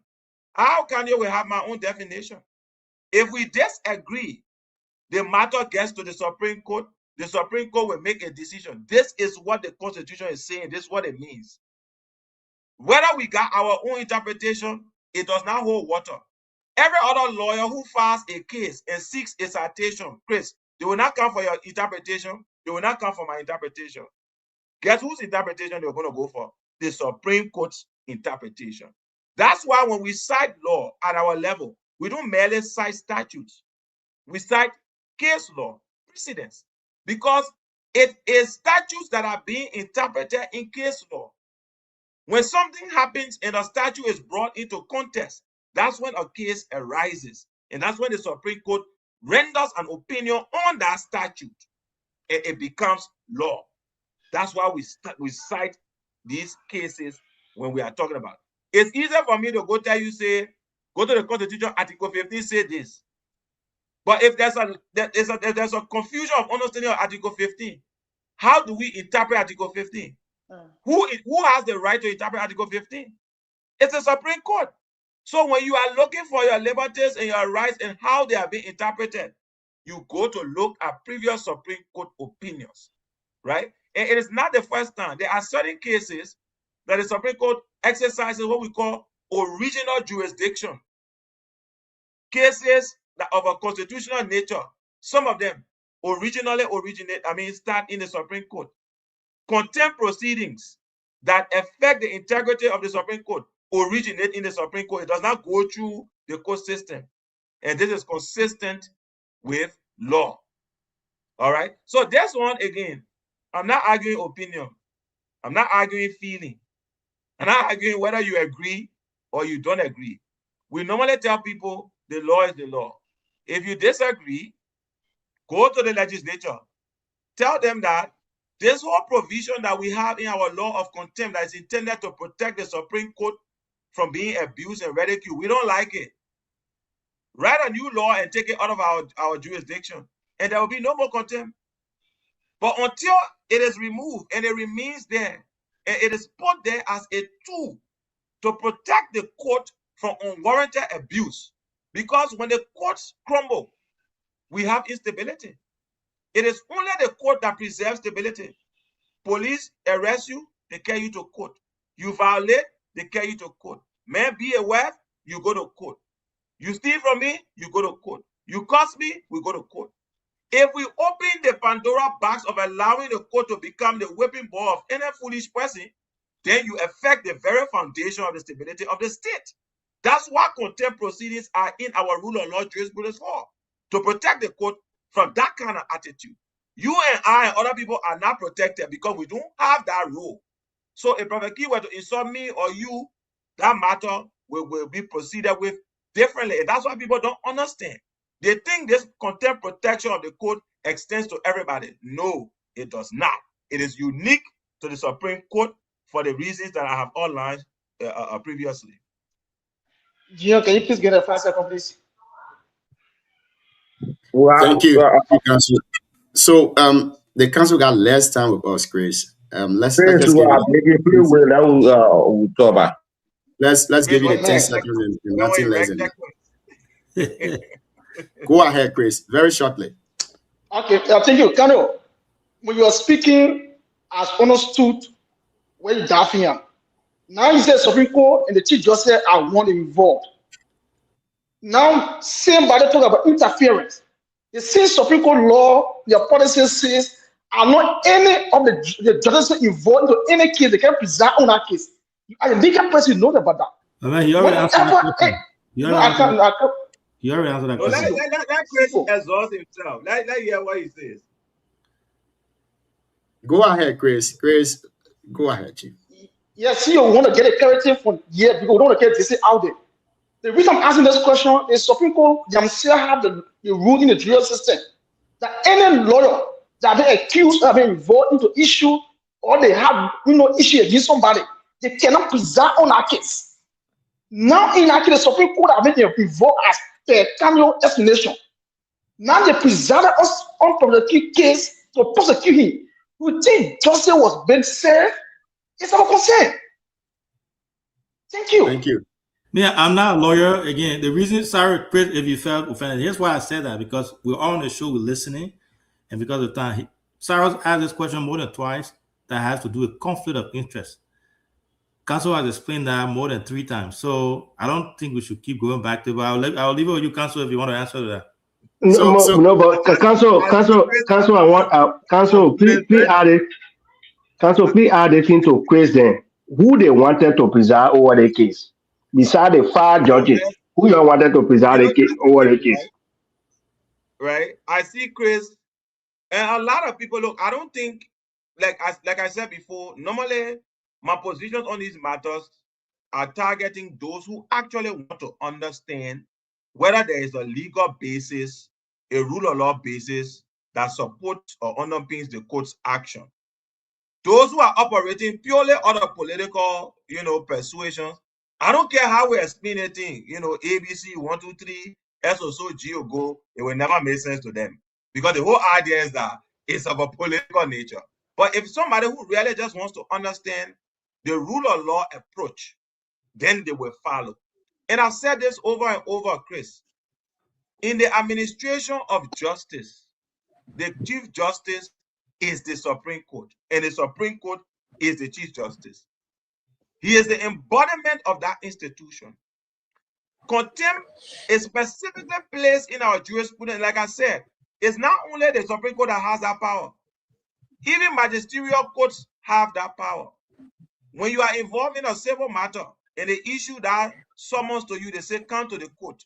And I've always told people, a lot of people think they can just disrespect court. They say, oh, that left fully court was sitting there, one day writing beneath that man telling me to come there. I always tell them, I say, any paper, document coming from a court that asks you to appear, you better appear, or you better give a valid reason why you can appear and tell them when you will appear. But to in any way attempt to disrespect the court, or even when a peace officer comes to you for summons and they say you are neither the court, You stupid, you better move from here. Go back. The magistrate has the right to hold you in contempt and throw you into a common jail. They will invite you to court and say, tell us why you do think that we can hold you in contempt. And that power is resident in magisterial courts, which is the lowest court. One more about the Supreme Court. It is there. Chief Justice in the Supreme Court. There's not a Chief Justice personal matter. People are trying to make it like, oh, it is about the... No, it is about the institution. The day His Honor Yami Kwekwe Bese will exit the position of Chief Justice, and y'all won't go cursing. And I'm not saying y'all should curse him, but when you're cursing, he will pursue you per law in the court system. When he becomes, former Chief Justice Yami Kwekwe Bese.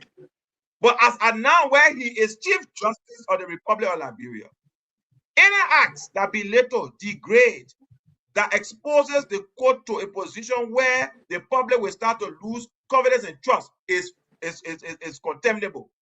And you can be cited for contempt, and you can be sentenced for contempt. And the court is acting within its powers as guaranteed on our law. The court can do it on its own motion, meaning nobody has to move the court.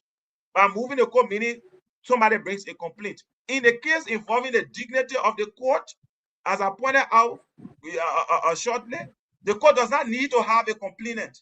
By itself, it can move itself to come after whoever will review the dignity of the court. It is consistent with our laws.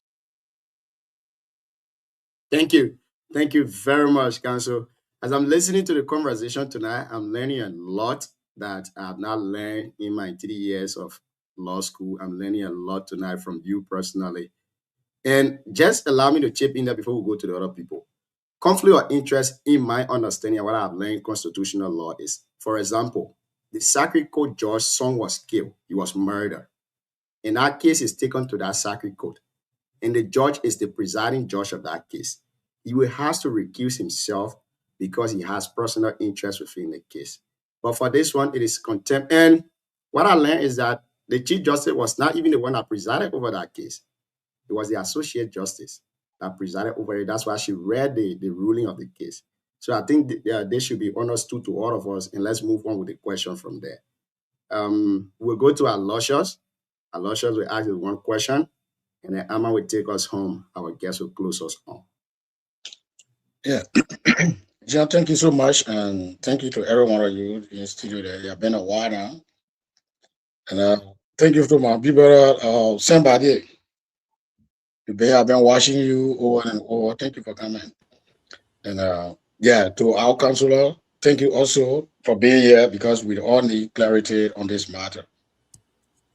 And I've read, I think I'll have to be inviting the council every day now because the council king, he brought Aloysius, he brought Chris, all the people that haven't been coming a long time, everybody show up. So, council, thank you for coming today. Yeah. Sorry, Aloysius, go ahead. Go ahead. It's okay. And so I've been reading comments from individuals and government officials and even councilors. Some even have different opinions on this matter. And some government officials also have different opinions, like Amara Conant and I mean other people. And I also read a statement from Honorable Kogard and all of those things.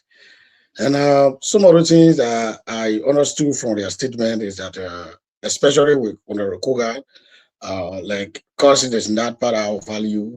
Those are, for me, I don't believe that. I think you are getting it wrong. It's part of our value.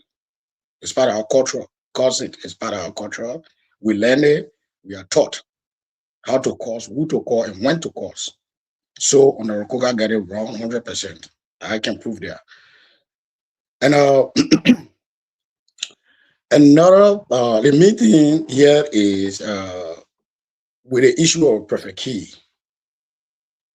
where in this identical, we're talking about case law, this identical man with this identical issue, if not identical, but similar issue with the former cultural ambassador, accused perfect key, you're talking about precedents. And then when perfect key went, the case was dismissed. How is this case different than that of Julie Andy? Because if you go through what was sent to Prophet Key, and the ruling was on the basis of insult, not just bringing the credibility of the court. It was on the basis of insult, insulting not just the Chief Justice, but the mother of the Chief Justice. So then, how is this case different? And secondly, you're talking about disrespecting the court or bringing the credibility of the court to the public. Now, after the judges have rendered their decision, there have been a lot of comments, a lot of podcasts out there. In fact, some of them are directly insulting the judiciary system, the court. They call his name, they call their name one by one. So my question here is, when will the Supreme Court hold these people in contempt? So should we expect that on Monday? Or this contempt is only restricted to an individual, the Prophet Key? That's another question. And my final question here is insult being misdemeanor.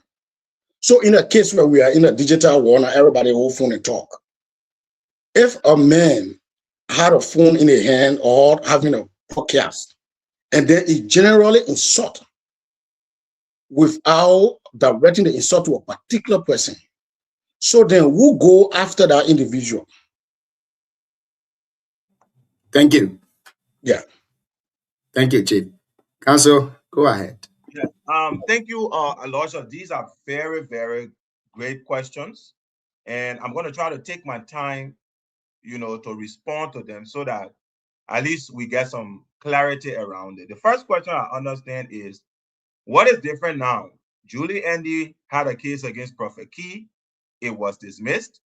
Now there is a case regarding this same Prophet Key with the Supreme Court. He goes to jail. Your argument is that it seems like we are creating different playing fields. No, we are not.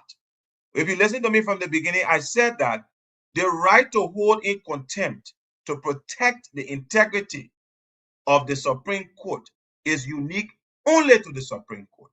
That protection in law is only to the Supreme Court. Ordinary citizens do not have that protection.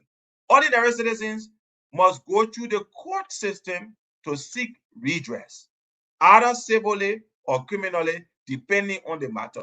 Civilly could be by going by defamation.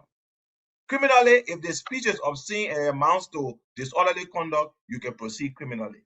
So, firstly, the cardinal difference between Julie Andy and the Supreme Court is that I've cited several instances in our law where, for the reasons I've also cited, preserving stability and order, the Supreme Court being the final arbiter of justice is supposed to keep this country out of chaos. We cannot entertain any acts that belittle, degrade, or lessen public confidence in the Supreme Court.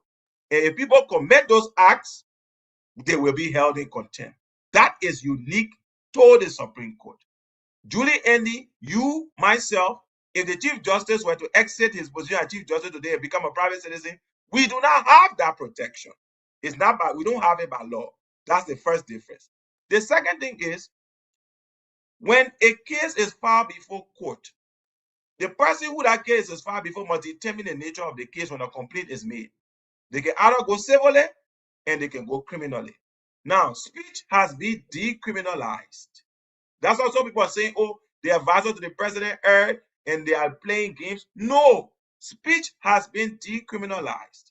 So when people say certain things against you in a certain way, to hold them accountable by law, mostly now is through civil means, civil defamation, slandering, amongst other things. So if you go criminally, you must be able to prove that the action was criminal in line with statute. If you can't prove that, the case will be thrown out. I don't say that I know the exact details of the Julie Andy case, but I believe she decided to go criminally. And the cardinal difference between criminal and civil is that if you go criminally, the person can end up in jail. But civilly, the person may not end up in jail, most likely will not end up in jail. They are normally charged a fine if they are found guilty. And if they can pay the fine before they are taken to jail. So I think they went criminally, and the presiding did not see that Prophet Key action was criminal, but rather civil in nature, so he dismissed it. Julie Annie can still refile on the basis of a civil damage to her reputation where she lost something, not necessarily criminal. So those two cases are not analogous. They are not the same. They are absolutely different. The Supreme Court has an inherent protection by law in our statutes as well as in our case law. Ordinary citizens do not have that protection. They must proceed civilly or criminally depending on the nature of the matter. The second question is about all these other people who are insulting and going against the court, why aren't they being called? There are two categories here. The first category is most of the people live in the diaspora. I've seen one other guy called, I just forgot his name, hurling profanities. And I'm not surprised that people are doing this. You know why they're doing it? Because for a long time, we sought to normalize the kind of speech that Prophet Key consistently made on his platform. We have entertained Prophet Key for so long that we now think that speech of that nature is acceptable. No, it is absolutely unacceptable. Even in the US, the actions of these people who are filing these things, do you know that they can be held in the US? A case can be opened against them in the US. Under the FCC regulation, which I addressed in my article as well, obscene speech, obscene and vulgar speech can be stricken and you can be held liable. Even in America, the best democracy, as we see, and the most idolized democracy, the Federal Communication Commission has the right to hold you accountable for speech that is vulgar. When Prophet Key, Mr. Mancos, as I call him, sits and insults people's mother using vulgarity, that is not protected speech. You can criticize people. You can say, Kanye corrupt. Kanye is inept. He's ignorant. That is harsh criticism, right? It can anger. But when you enter into women's underwear on public platforms, that is vulgar speech, which is unacceptable everywhere. And the fact that we even entertain it up to today's date is symptomatic of the kind of people that we are, right? In the US, the Federal Communication Commission will not allow that kind of speech to be aired. Why do we take us any songs from the radio? When the song play on the radio and get cussed, we can cut it off. But we can allow Prophet Key to come on platform. And the same thing, we cutting the song from on the radio off that we don't allow it to play. He put it on full display and we clap for him. Something has to be wrong with our mentality. But to your question is that why these people are not being called? Most of them are diasporans. They believe they cannot be reached. So they use their platform and they're hurling insult. I know a lot of friends who are also writing all kinds of nonsense. But these are the same people who will not attempt to do certain things that are against the US system because they know if the matter is reported, they can be held liable. As for those who are in Liberia, they could be called. But the point being, all well-meaning people who understand what the rule of law means. When we say lawyers as a whole, we are under obligation to take judicial notice of all the Supreme Court rulings, as a matter of fact. So anybody involved in an attitude as a law-abiding citizen, you are under an obligation to take note of that ruling. That is law. It's because you are not called today does not mean you can be called when you least expect it because you are violating law. That's what I was saying about the second one. The last one you are saying, the last question you asked was about, sorry, I think I missed the last question. Yeah. So if an individual is just randomly, cursing, using profanities in community, and there is no complainant, nobody has taken that person to court or anywhere. So who has the authority to call the person to book or to call the person to check? Thank you very much. Now, just how if you see the commission of a crime, right? Let's say that crime is not being committed against you. Don't you have the right to report it? Let's say you see somebody trying to bust into somebody's house, it's a burglary. It's not your house, but you can report that crime. Equally so, the person who the crime is being perpetrated against can also report that crime. So it depends. Anybody can report it. But the question of standing, normally if it's a personal, because criminal offenses are offenses against the state.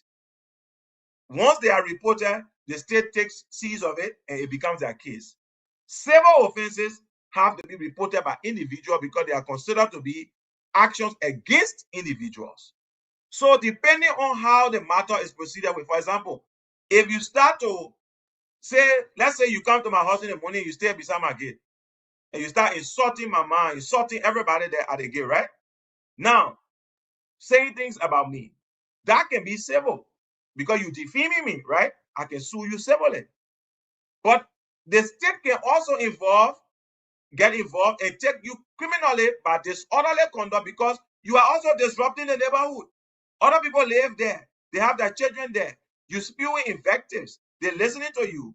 Other people can report you to the police for disorderly conduct. And disorderly conduct is criminal, which can land you in jail. So it depends which track you want to follow. If it's civil, it's an individual complaint. If it's criminal, it's for the state. Anybody can complain and you can be held criminally liable. So the point being that, look, my brother, ultimately what we want is a society that functions very well, that rules are applied evenly and rights are respected irrespective of whoever is concerned. That's what we want. And that's why I understand where people are coming from with this argument. And not so much that they endorse Prophet Key, because I know if I go around the table here, nobody on this platform can say they endorse what Prophet Key has been doing. I've never endorsed it. When President Weah was president and he was cussing, I never endorsed it. I stated my position, and I'm not afraid of those guys because they will cuss you, and I will cuss you right back. But I don't endorse it. Same thing with Yeke. I said it again. I said Yeke and others are normalizing stupid behavior, unacceptable behavior in our national discourse. And it has to stop. It has to stop. But what people are concerned about now is a selective treatment. And what we have a responsibility as lawyers to do is to demonstrate by law why this is not selective, why the court occupies a special place in our democracy, why the courts ought to be protected by law. It is not arbitrary. It is every step that the court has taken is consistent with law. And like I said, if I leave the show 30 minutes later, I will share with you my opinion. And you can research it, look at my citations, look at my reliances, and come to a conclusion. And we go from there. Thank you. Thank you. Thank you very much, Counsel. Aman, let's come to you. You are the last person. Ask your one question, and let's let go of our guest tonight. Thank you, Junior. Let me say to my friend Kanyo, Happy New Year. we are now seeing each other for a while. Thank you. Good to see you, and CEO. Let me, because LEC is not stable in this country, let me just put all of my thought together and just say I want, because I don't know if it will be going anytime from now. We are already in 11 a.m. Happy birthday, the lone female general on this platform, Lorena. I salute you. I appreciate you. Although sometimes we test you, we pass around you, but you're proving your resilience and your commitment. You are a courageous woman. I want to appreciate you. And I wish you all of the best. I have a gift for you to bring at your house today. I call you, but unfortunately, you are not home.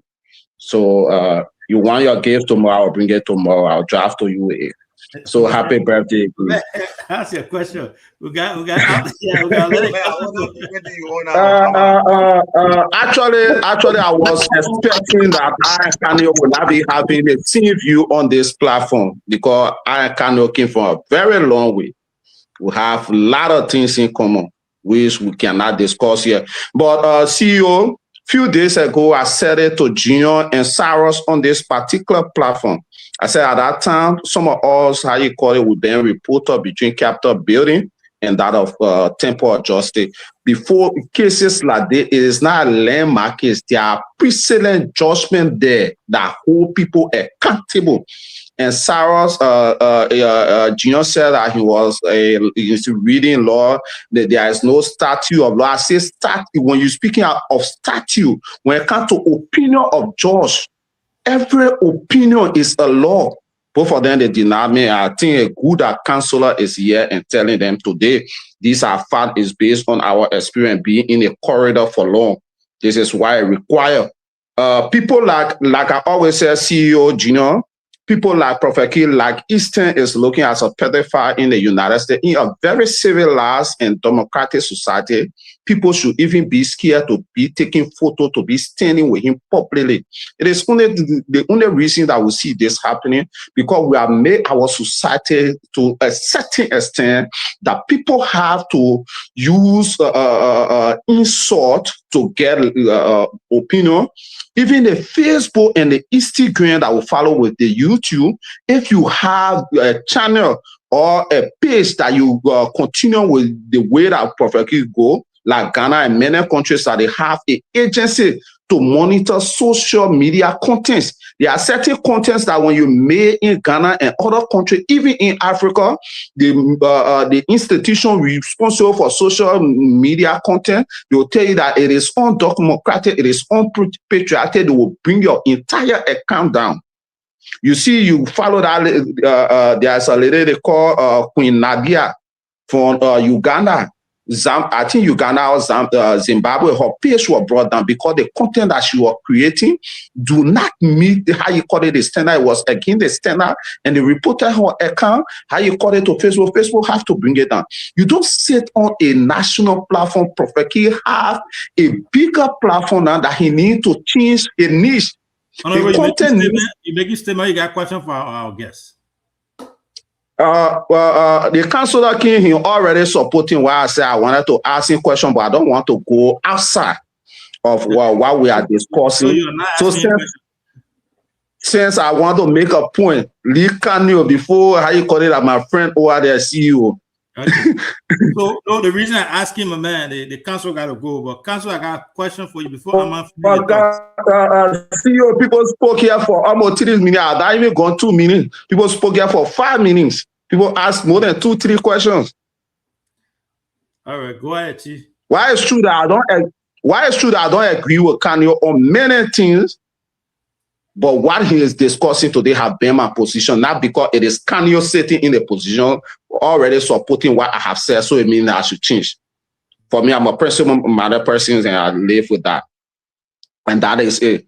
Canio himself know me when he say straightforward, when Amma say this, that's what Amma stand for, whether you like it or not. And my entire history in the CDC, you know, I disagree with him. I will tell him here personally, how he will call me, we'll talk, and that will be it. As my former partisan, we are not here to discuss that. We are not here to discuss. Thank you. Let me come in there for a second, yeah. So, but I'm not let that with my story. You say thank you. You don't want me to speak. The CEO, I was speaking. The CEO started me. I was responding to the CEO question. No, focus now is not distracted. We'll hold you there and let's go to the CEO, then we can let go of our guests. But can I learn? Can I learn in 30 seconds? Okay, do that for us shortly. Thank you. Like we said, and we maintain that position. Prophet Key need to change his niche on his contents. His contents, he should realize that going to jail from the court, and even at the jail, people are even dancing and celebrating. It should send a signal to you. Well, they give people out. People then have a parable that they can that will always say when they say "ipana pana," meaning that you need to calm down. When they say you are too tall, you the big man, you need to calm down soon. So anyone that loves Prophet Key, they need to tell him that is not good for our society, and he should be rejected anywhere. He should not be taking photo with the information minister going to state actor taking photo in a serious democracy and in a serious Prophet Key should be nowhere around our democracy. I maintain that serious, and that is my position. Thank you. This is where he and I disagreement came the other day. Yeah, Joe, let me come in there 1 second. Yeah, before the honorable, I'm sorry, I know he doesn't go by honorable. So we have 2 callers here who want to ask you questions. Council, if you don't mind, if you have a few minutes there of your time, you can just answer those 2 questions as your parting statement. Is that okay? That's fine. Let's have the question. Okay, let me call them. Yeah, so 2 callers, you can just answer their question. As your parting statement. All right, you can hear me, right, Chief? Okay, all right. So this is Takpo Mambia from Unity Party. He said he has questions for you. One question actually. So Takpo, you can go ahead. All right. Daniel, thank you. If you can hear me, thank you very much. And how are you? You can hear him, right? Yeah. Okay. Yeah, go ahead. Okay. So my Daniel, thank you. We are here to learn from people. You are a lawyer. You have explained this matter to me in a way that even my counselor wasn't my lawyer, wasn't able to explain it to me. We appreciate the explanation you gave. However, first of all, before I ask you my question, can I just say shortly that you say a lot of things that are right, but you said some other things that are straight out wrong, and I want us to correct that before we move forward. Number one, you said if the Supreme Court rules, the only person you can take appeal to is Jesus Christ in Liberia. That is not true. When the Supreme Court rules, you can take appeal to the ECOWAS Court of Justice. I want it to be out there. It's clear. You're a lawyer and you know what I'm talking about. The second thing you said that's not correct. You said the power of contempt is inherent in the judiciary branch to protect our courts. That is also not correct. The legislature has contempt power. And that was going to be one of my questions. The legislature has exercised this contempt power before. Most of you who are on this platform today, you are old enough to know that the House of Representatives exercised the contempt power and sent Senator Darius Dillon to jail. If you are not familiar with that issue, Kanye is. Senator Darius Dillon was sent to jail by the legislature for the period of 30 days for bringing the House of Representatives to public disrepute. They exercise the contempt power. You're talking about presidents-in-law. Is that not a president-in-law where the legislature is supposed to set, according to our Constitution, the punishment for contempt against the courts? All right, try to wrap it up. Takwa. I will wrap it up soon, please. If the legislature has sent somebody to jail before for 30 days, is that not a precedent for what the punishment for contempt should be? That's my first question. The second question is, I heard everything you said. My brother Aloysius strike a salient point about precedents and law. And that's the reason why when the Supreme Court is passing the law, it is careful because whenever they see anything that comes out of that Supreme Court, it becomes a law. The Supreme Court set a precedent and overturn the president and rule with cases on the president. You think in our judiciary, you think that's consistent. We want to give you an example. You have time. I can't, but I don't think you have time, so I will leave it. All right, thank you. Well, finally, I'm ready to lose my tone. Finally, I don't forget anything I wanted to say, so that can you respond to that? All right, thank you, Chief. Thank you. Sorry, we don't have enough time here. That's why. So, Council, you want me to take the other caller and then add all together, or you want to answer this first? I think let me answer this because he raised a number of issues. I don't want us to lose out on those issues. Firstly, like I said before, and I'm 18, in our jurisdiction, appeals are only taken from the Supreme Court to Jesus Christ. That is our law. The Supreme Court is the final arbiter of matters judicial in our jurisdiction. It is only the Supreme Court that can instruct lower courts to act consistent with its mandate. The ECOWAS Court is merely advisory. It does not have the jurisdiction that can overturn what our courts have said. And that is why in instances where people have taken refuge to the ECOWAS Court, at times the government has chosen to ignore the judgment of ECOWAS Court.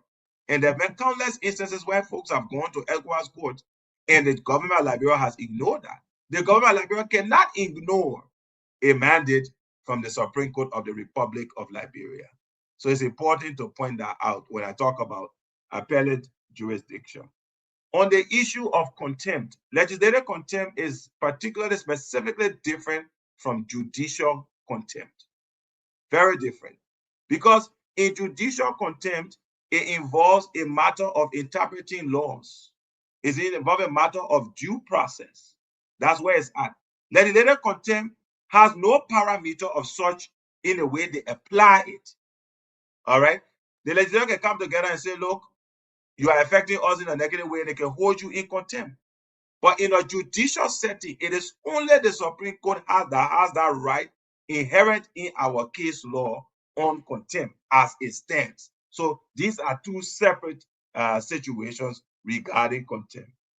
As to the question of precedence, again, it is only, absolutely only, the Supreme Court that can create legal precedence.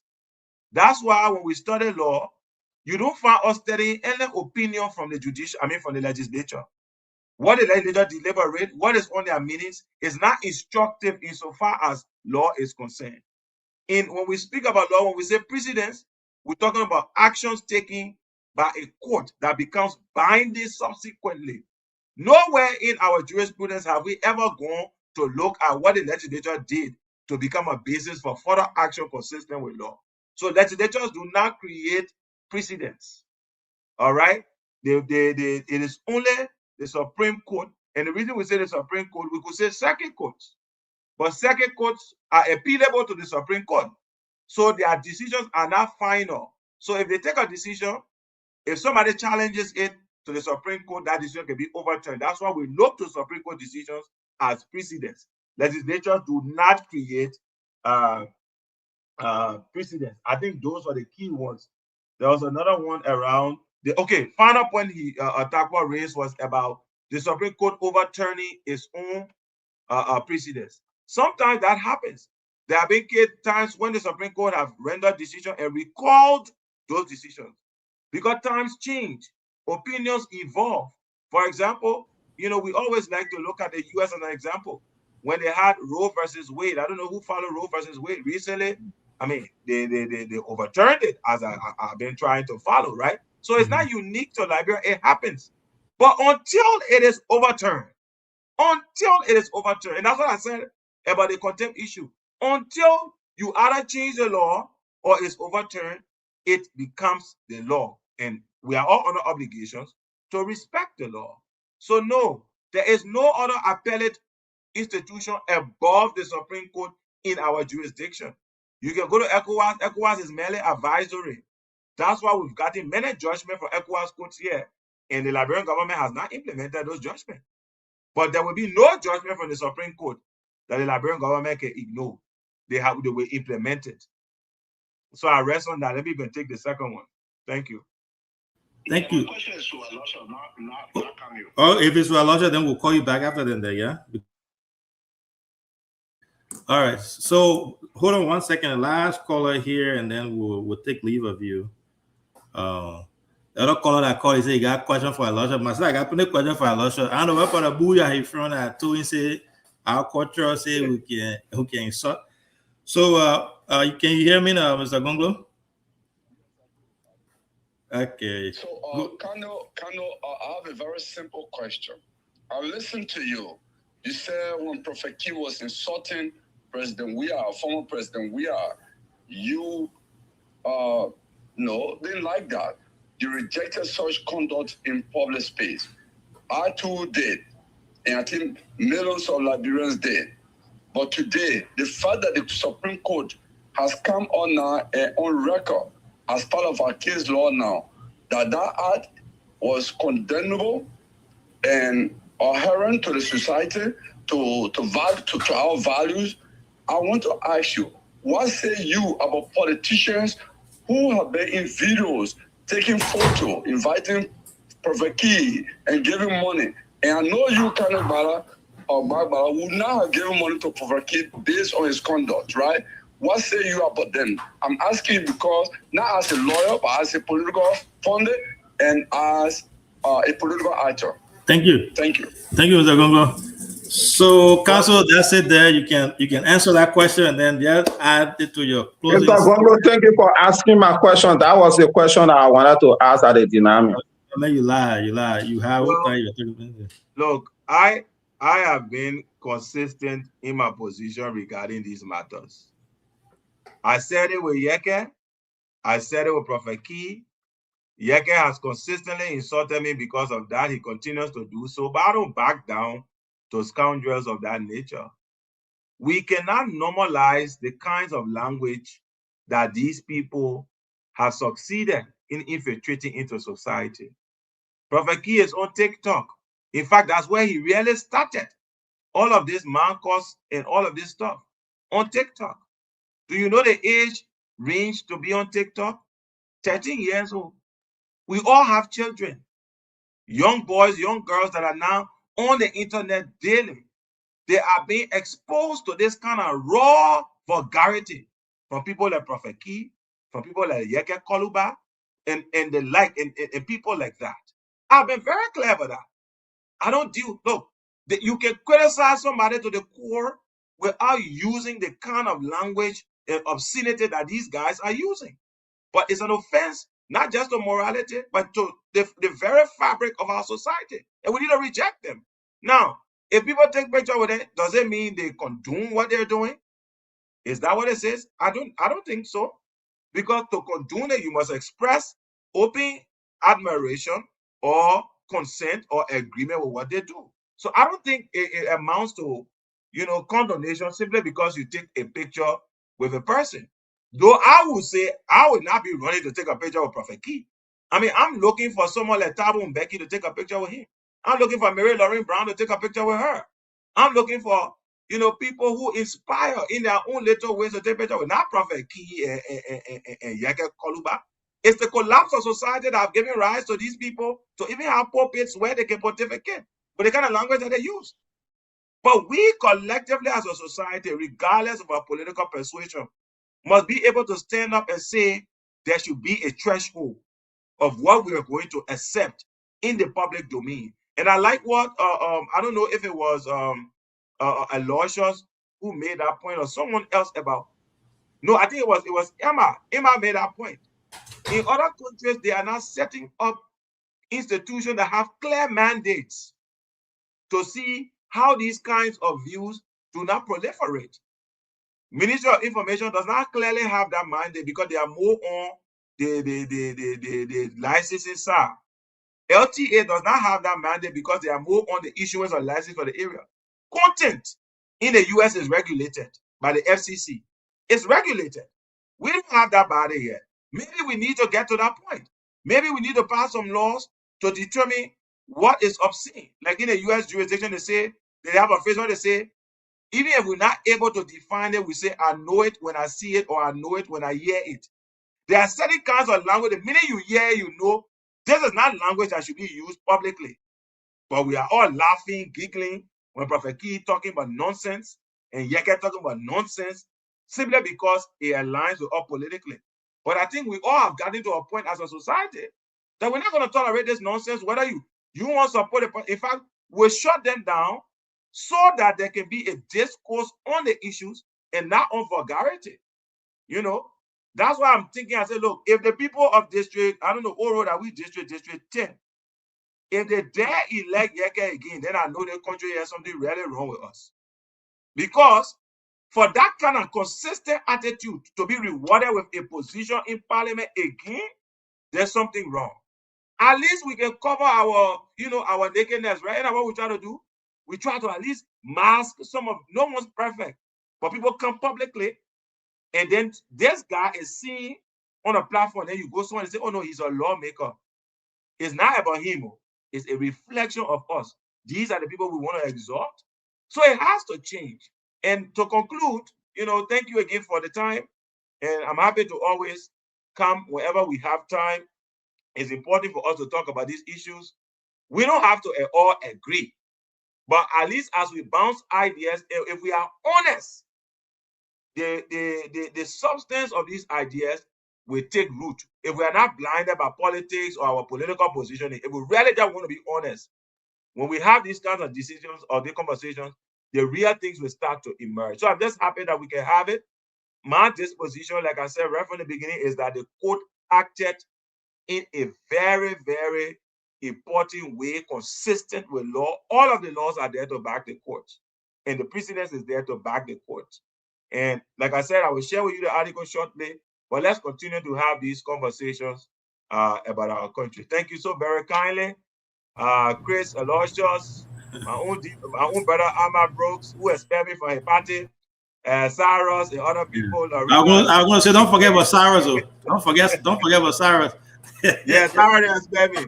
GOP, it's been an absolute pleasure, and I hope to come back sometime soon. Thank you very much. Thank you, my brother. Thank you.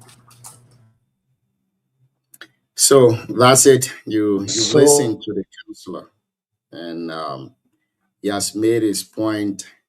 It's not left of us here on the platform to have our analysis and our parting comment as we conclude today's edition of the Heat Hour program. Now, folks, it's 1:17 a.m. at the end. So I beg you guys, if we give you time, please stick to it. I want you guys to join me as we can you please start with me because almost got 2 and a car will soon go. I beg you. I want you guys to join me as we reach Madam Lorena Don't Care. Very happy birthday, even though we posted on the platform. We also I said Lorena on the scene line, she know that 12 o'clock car can go. So I raised happy birthday song. I raised an issue. Yeah, Elijah, before you go to your issue, we have someone who wants to ask you a question. So let me call that person. And then from there, why are we singing a happy birthday song? We're singing a happy birthday song. Jimmy, you can hear me? Yeah, I think you said you have questions for Aloysius, right? Yeah. Okay, can you guys hear him? Hearing him by low. Yeah, you can reiterate. Maybe you can reiterate if you get it right. Yeah. Man, Aloysius, nowhere in our society anymore that they can teach people about insulting. Start talking out of emotion. Relax yourself. Start talking out of emotion. Man, that's part of our culture about to be insulting others. To insult others is never a part of your tradition in the man bush and anywhere in your Can we listen to the moderator? To insult others, where can happen? Can we listen to the moderator? Yeah, hold on. So hold on, guys. I said we have a call on the line, and he wants to ask Aloysius. So that Heat Hour that post analysis. All right, go ahead, Jimmy. Yeah, we can hear you. Okay, good evening, ladies and gentlemen on the show. Thank you for that. The show basically is intended to educate, to inform, and have all of platform discussion as we listen to it.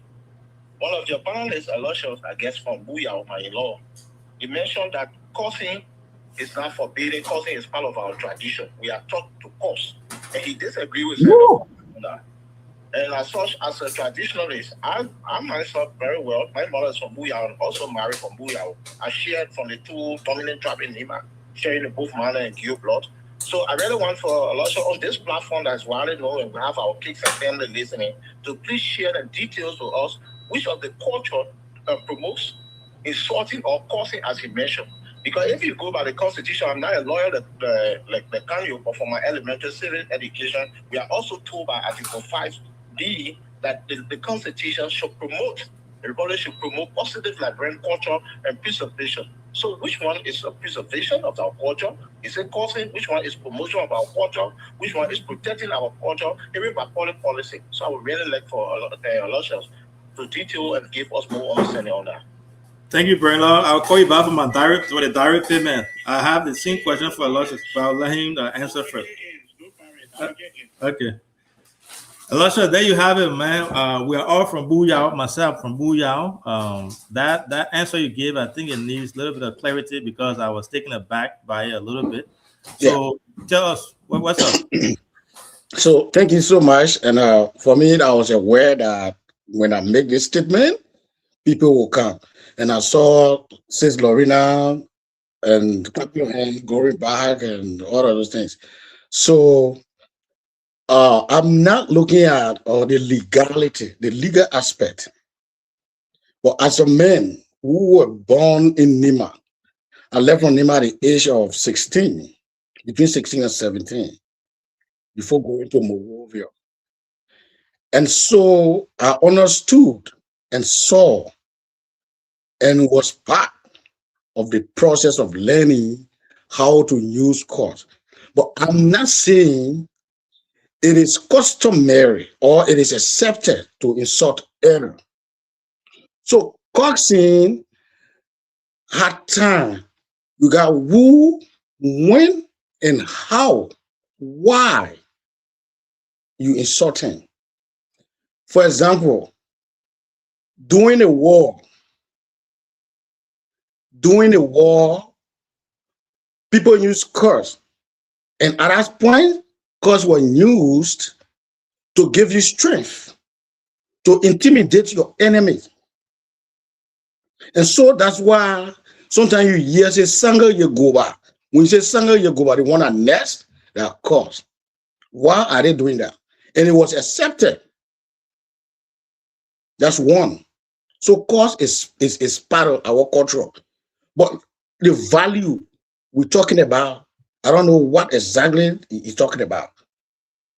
So we have been preserving this art from generation to generation. Even you are there. When you walk in the bush, you step on a tongue or someone to fear you.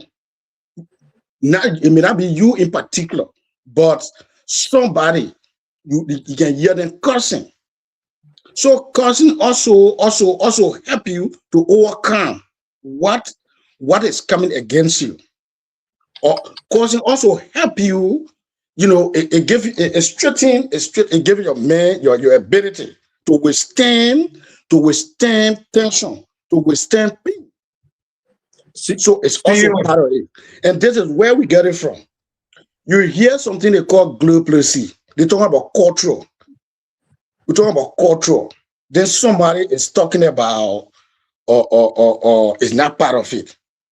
So if you say globalism, what is glue first? Is glue not part of our culture? So when the people go in that bush, what they do there, what they say there, mostly they insult. They insult. That's another one. And another one again is information, CEO. Wait, let him finish. Let's do it. Yeah. Another one again, information. No. Can I learn? You're gonna come, please. Can I learn? Go ahead, Chief. Yeah. Another one again is our music. Listen to our music, our Nima Kante music. Our Nima Kante music is also part of our culture. And so when you listen to the music, you will hear some curse in it, but we accept it and dance with it. So some of the music yesterday can know them we all dance that one. And then another music that say we yakara go play also can attend them on there say make us we accept that. Is that not cause? Those are not global see them. No, go ahead. Yeah, that is not cause. That is a cause. And now this is where some of these things came from. When you go in Global or Sunday Bush in Nima, where you have them talking over you, you have been trained to curse. Men is trained not to insult men with men, or insult. Okay, why you lose? 1 second. Why you are at it? It's good to make clarity. Like we got a lot of people following us here. So when we get we gotta make sure we give good information. Myself, I'm here. You know me very well. We're from the same place. We're from the same background. The same thing. Yeah. You gotta make distinction. The cost that Prophet Key cost people on Facebook, that's not what our parents taught us to do. Right? We're from Booyah. You don't come, you and I cannot sit among Manglai and open our mouth and use the word that Prophet Key uses among our woman and our sister. I agree with you. Okay. So when you say it is part of our culture, you have to lay the distinction. What happened in the bush, what happened in the back there is completely different than coming on a public platform and saying, without clarifying that, saying that it is part of our culture. No, the way we were taught, the way we were brought up, you and I in Butu, CUS, we don't sit among our parents, our people, our sister. There are some cause that when you cause people will yell.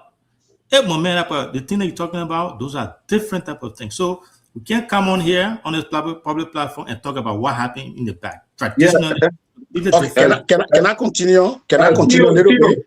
One minute. Just give me 1 minute. Give me 1 minute. I lost where you took more than 3 minutes here. Please. He's the one that he's in the hot seat. That's why he asking for clarity. He asking for clarity. He asking for clarity. So I want to provide clarity. People are monitoring this show with their children. CEO. Go ahead, Lashes. Yeah. So even in public, you can cause in public also. When people are dancing, that zeyo, people can be hearing. When it reaches some area to clean attention, they can cause. We don't want to say it here. It can also be in public. But let me answer your question and your doubt. I told you it depends when, where, who, why. So it's not something that you just do it randomly when you see someone shake someone and you do the one. You ready? You know someone may apply, you go sit on Facebook and take but we're talking about cultural, we're talking about on our Koga News, cultural value. We're talking about value. CEO Mike is here. You say you want to chip in very shortly. Yeah. So when you go in Grove or Sandy Bush, they have been trained. The women have been trained how to cause the men, the male, and then the men are also been trained to cause the woman. That you go into them directly and just see people. It should not sound sour when people. I know it can go full us. You don't insult. You don't do that. We have other people that want to ask you. Let's do this, right? Okay. Let's clarify. So, the culture you're talking about, you got to give the distinction. You know, cultural. The way you define culture is different than the way Koga define culture. You cannot say the way our parents were all cussing. What that guy was doing it was part of the culture. So let's do that.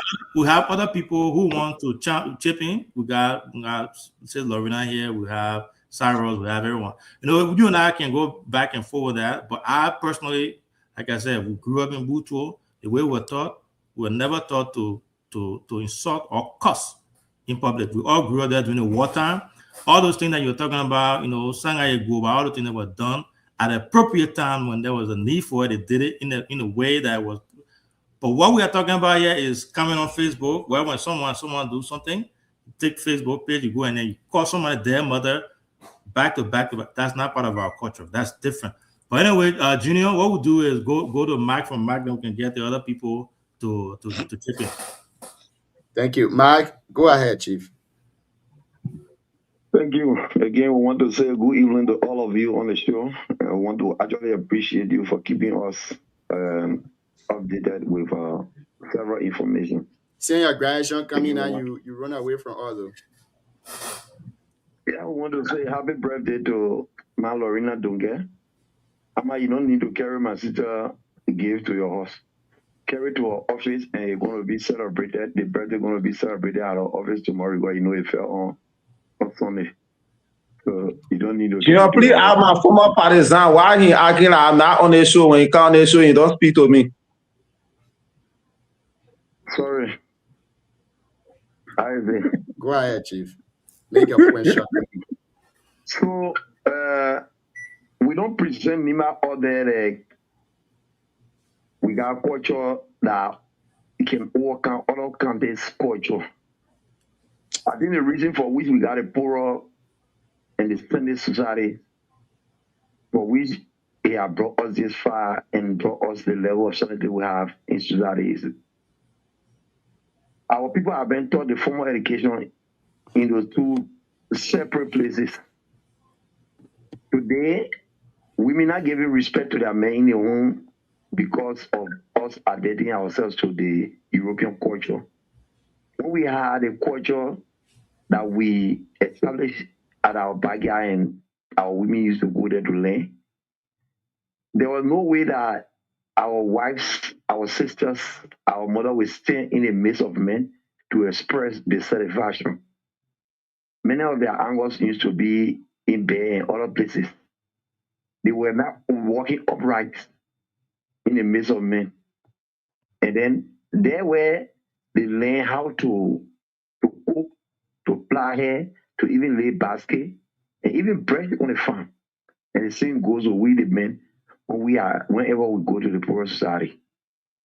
For someone to come on here to say in a public place a day that got more than 40,000 human beings following, to say Nima agrees to a culture and norm that allows our people to insult publicly, I think the president is speaking from the West War, not from Nima. Because nowhere, I'm from the Gil and Manon Bell, and I grew up in the Manon Bell. I tell you before coming to Gil. The Manon people offer the culture more than any other thing. If you say in the public to insult you, the people going to put their outside for you, they're not coming to you. Because they don't want to talk to you. You being like someone who have been outcast. If I am Mike Bloom who stood in a public place to insult, Mr. Seka will be my father that the people will go to. Because he will be the most responsible person that the people can talk to. They say, this is why your son had done. And we want to pay the fine. Sometimes it leads to even leaving you the very time. Because after paying the fine, you'll be left with nothing. And you will go out of that place and you will just keep going. And sometimes when you say you're not paying that fine, traditionally our people will play with you. And Thank you, Chief. We got to hold the man content too. We got to hold you content. Thank you. To say Nima can take accept insult, even in the family, if you insult big person, sometimes the person whip you. Yeah. So for us to sit here from Nima and want to embrace what Prophet Key have been doing, I think we need to stop. Thank you. What we are doing, Nima, and even people were killed during the course of the war for insulting those who they used to call CEOs. Thank you.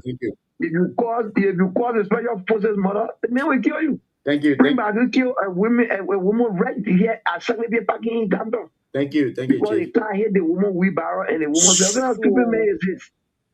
There was a portion. I said when, where, how. I said it. Thank you very much. I said it. Never embrace people insulting people here. Thank you, man. Kado date bongo. Mega me bunu kamne kado date bongo. Kado di bongo. Presenting our country outside there to the people that we are not law-abiding people. Thank you. No, we not. I didn't got understanding these things. All right, so go to the other people now. So we can go. See, you can take over from there. All right, I'll take over from here. So Aloysius, to be honest, that topic what you raised has enacted a lot of people who want to call in. So it's good. It's good to discuss. It's good to discuss some of these things because we are discussing value and people are talking. The reason that I brought it, there are a lot of things that are happening and people are not talking about it. And when something happens and then they want to bring another thing. When you're talking about value, let me just call it short. Just less than 30 seconds. When I get it called Muna, you're talking about value. I get it called Muna. She in America now. She was in Liberia, chasing woman from woman to woman in our Liberia there. We all saw that on social media. Nobody called out that woman to book. There was no security. But because Prophet King insulted individuals who are working in the government, then now it becomes a problem. But Muna's attitude was not directed to any government official. So because of that, none of them said anything about it. Thank you. I think the issue people have, callers who want to call and other panelists have, the concern they have is the way in which you put it by saying, cussing, insulting is part of our culture is well. Yes. Okay. So Cyrus, over to you. Let's get your point on that, and then we'll go to Sis Lorena. And we have a lot of folks who want to call in. Those that want to call in, you'll give me a few minutes here, and I will open the line. You guys will call. So I think we can have another topic on this cultural thing another time, so we can provide more room. So what our parents used to say, I used to cuss, and then I'll be able to provide more on that, but I don't think we have enough time because a lot of people interested in this topic and they want to call in. So if we open this now, it's going to take us to another hour, and I have to leave. I'll have to close. We got enough time. If you want to leave, you can leave. We got enough time. Okay. Thank you, Chief. Let me close quickly before I have people waiting for me. But it has been a good show. CEO, I think Daniel is a smart guy, but he's embarrassing himself tonight. He came and talked plenty. You know, in Liberian society, when people talk too much, that's a very educated person there. And I'm not naive when it comes to law. So, matter of fact, the man came here and started citing case law from 1865. But before we go to case law, what the judicial law of the Republic of Liberia specified, and I was shocked when the gentleman said the Supreme Court is the body, but when it comes, so when he was using that, I was just like, what's going on with this guy? Number one, there is a specific area in the law, gross violation. Let's say what is a body. So one of the justices on the bench, if the person carry on gross violation, do we consider it as a body and just say, you know what, saying it's a body, we cannot separate them? That was a wrong information given to us. I was shocked. And the law specifically said that no justice of the Supreme Court shall sit on a case in which the person has interest in. The guy started citing case law. Case law came from where? Case law was created based on the Supreme Court based on Supreme Court opinion. That's what we call case law. So these are cases that have been established and interpreted by the Supreme Court. So those are called case law, and we get statutory law, and we have the constitutional law, which is the whole body of the law in the country. But for the man to kind of contradict himself like that tonight, I'm not a lawyer, but I thought it is stated even by DK and other folks that case law from the Supreme Court becomes law. Yes, so that's what I'm saying. We call it also an opinion. It's an opinion. An opinion created by Supreme Court. So CEO, for example, they call it also side decisive. So if you took a case to a Supreme Court and the Supreme Court decides on that case based on the way they conclude the case, it becomes law. That's what we refer to as case law. You know, we also call it opinion. Supreme Court opinion can be a law. But CEO, this guy came tonight. He deviated from the specific part of the law that says that if one Supreme Court, a justice of the bench have a problem, that person cannot, if I interest in that case, that person cannot sit in that case. So Gino was saying that the Chief Justice did not preside over the case, yes, but did he not ask question in that case? Did he say anything in that case? When we say recuse yourself, it means that you will not say anything. But the Chief Justice didn't say anything in that case? I believe he did. So I think Kanye is a very smart guy, but he was not in line tonight. And I was so shocked. That's why you see us sitting down sometimes thinking, when it comes to this is not common, this is just a common interpretation. Not even interpretation is what the law says. So I think it was embarrassment on his part tonight to misinform the public as a counselor and the man who teaches law at the University of Liberia to come here and deviate. It's an embarrassment. But overall, I think he's a smart guy. But because of the context of the case, maybe he didn't want to give accurate information to the public. And some of those things then can embarrass them as time goes by. But thank you overall. Some of us here, we are not naive.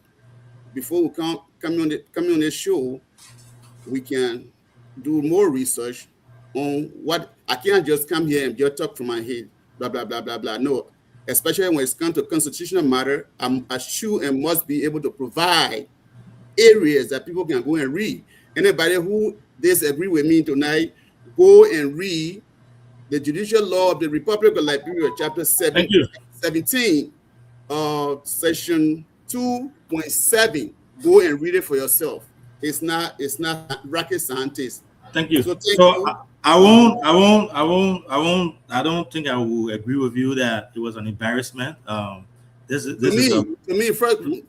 Alvin, can we respond to Sarah? Yeah, that's right.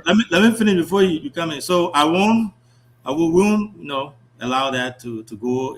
Call him and that it was embarrassment. I don't agree to that. This is a lawyer. You are not a lawyer. Too. You asking questions and he answered those questions. Let me finish. You asking for case study and the man cited tons of case study. It got to the point where you even had to stop him.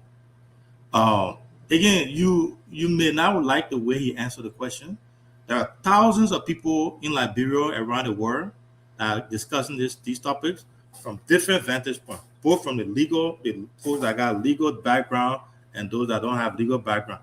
Everybody is not in the same line. But should we say the other folks that we disagree with, should we say they are embarrassment because of their point of view? Well, I don't think so. So listen to me, please. When I say embarrassment, he understands exactly what the law is, but when I ask a question, it joins into case law. So when the word embarrassment means that if you don't have an answer to something, you come to the public to misinform, because the thing about education is that's why I disagree with you. Misinformation is subject to you. You saying that you don't agree to that. But what I'm saying is it's embarrassment to me and maybe to the other people who don't understand, because he's a constitutional lawyer. I mean, he teaches at the University of Liberia. Yeah. Okay. All right, Chief. So we got. So DK, you want to ask Sarah before you leave? You want to pattern something? So the particular issue with the case with Prophet Key and the lawyer appearance and all the other have opinion on this. This is my opinion. When the case was in court, nobody could even muster the court, including lawyers, to discuss the case. That alone tell you the Supreme Court is powerful. Sarah, you can laugh however you want. Did you discuss the case when you were in court? No. You just did it Sarah, right? Sarah, around the world, the Supreme Court does not make mistake. I want you to get it today. When the Supreme Court have error, they review their own error. Nowhere around the world that yesterday the Supreme Court made a mistake. No. Anything the Supreme Court do that is not right within their own right, they sit and the judges sit there and review their own action. Whether we like it or not, when they say final arbiter, I don't care. Let me correct you before you move on, because some English like that can just burn my head when you say around the world. What is your citation? What is your proof? What's your evidence? Hold on. Hold on now. One second from you now. I don't like when people speak like that around the world that you're giving me. No, don't speak to me like that. You don't even have citation. You don't have no evidence. It's just around the world. What gave you that power to even you that kind of English? But let me tell you this: when Supreme Court decide a case, that particular case we call case law.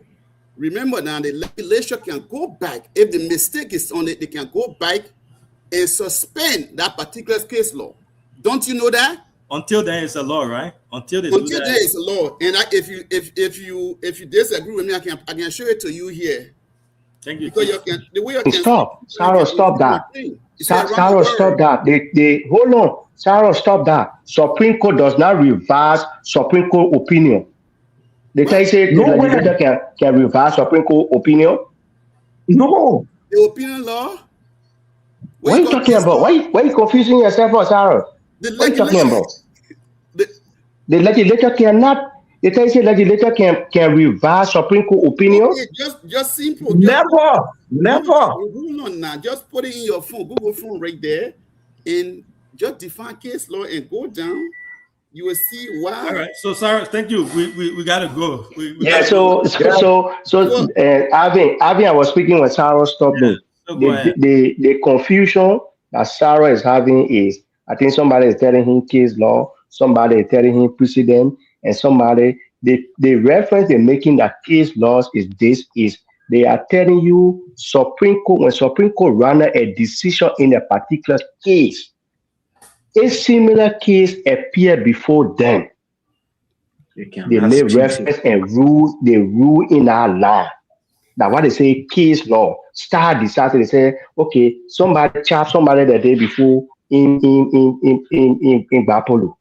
So when they do it again in Riverside, they'll say, okay, when they did it in Bapolo, the Supreme Court said this, and so because it's the same case that before us, will rule according to our opinion in the past. That's what they call case law. Stop confusing it. And so, and legislature, hold on, Sarah, hold on. The legislature cannot revise Supreme Court opinion. No, the bill law board that people can be reading, that they said they're briefing, that lawyer can go in the law school and be reading the cases they're reading, that Supreme Court opinion.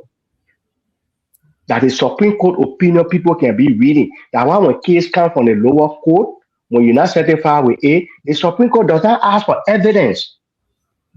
They don't ask you for evidence.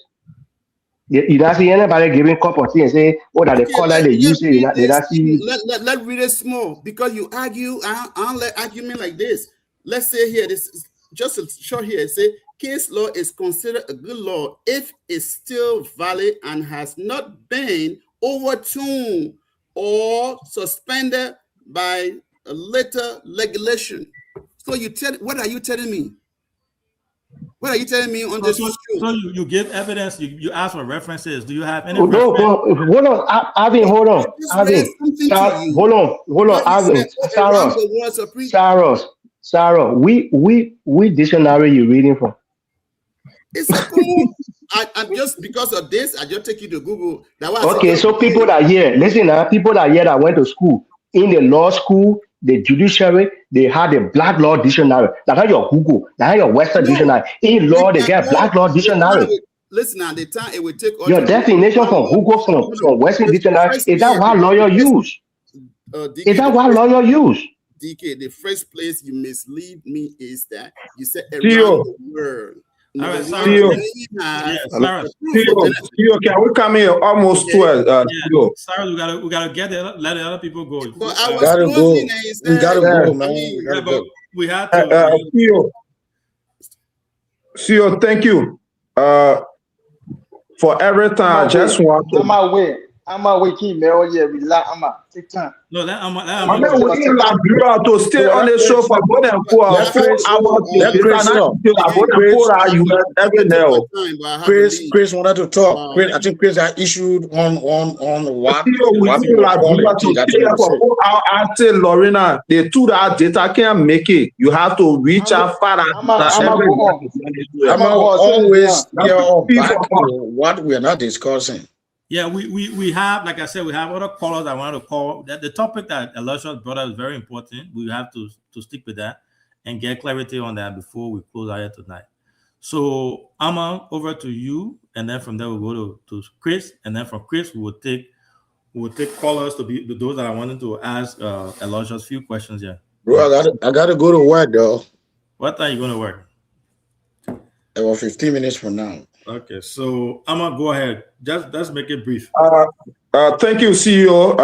I just want to say to our brother Aloysius that from all indications, for me, how you call it, I'm a grandson of Mongrel from Campley. In our quarter, when you just wake up, you insult as a fan, and even in my mother home in Sangonplay, when you insult, it's a complete fun. In one way, when you go to my father's home, insult is out of our tradition. Having said that, I just want to give a case reference to Cyrus. Let us people are listening. We have 1998 when Milton Tiaje, J. Milton Tiaje was the Deputy Information Minister. The man said he got 15 minutes. People want to ask him about it. They cultural thing. Let's ask him, and then from there when you leave, we can clarify with Cyrus. Yeah, no problem. The decision of the CEO will remain supreme. All right, Chris, what's your take on this? And then I got two callers here. I want to call. Going to ask them before we leave. Thank you. I believe that people try to misinterpret people at Luscious point, and I want to be clear here. My quarter in Nima when you want Maka, they can cost. The baby that was born today, I've been told to cost. It's a traditional quarter. You cannot rule it out. It's where I came from, boy. Did you know about the family? It's where I came from. Today, Minister Rufus went to meet through the post office. He entered anywhere along the people that will cost. That is the culture that been nurtured with. So you stay, they teach you to stay among people and women and brothers and it's a culture. It's a culture. That was a Macarame. Whenever they appear somewhere, they have to let it. Ask anybody from the corner will tell you. Ask anybody from the corner is there. It's not true.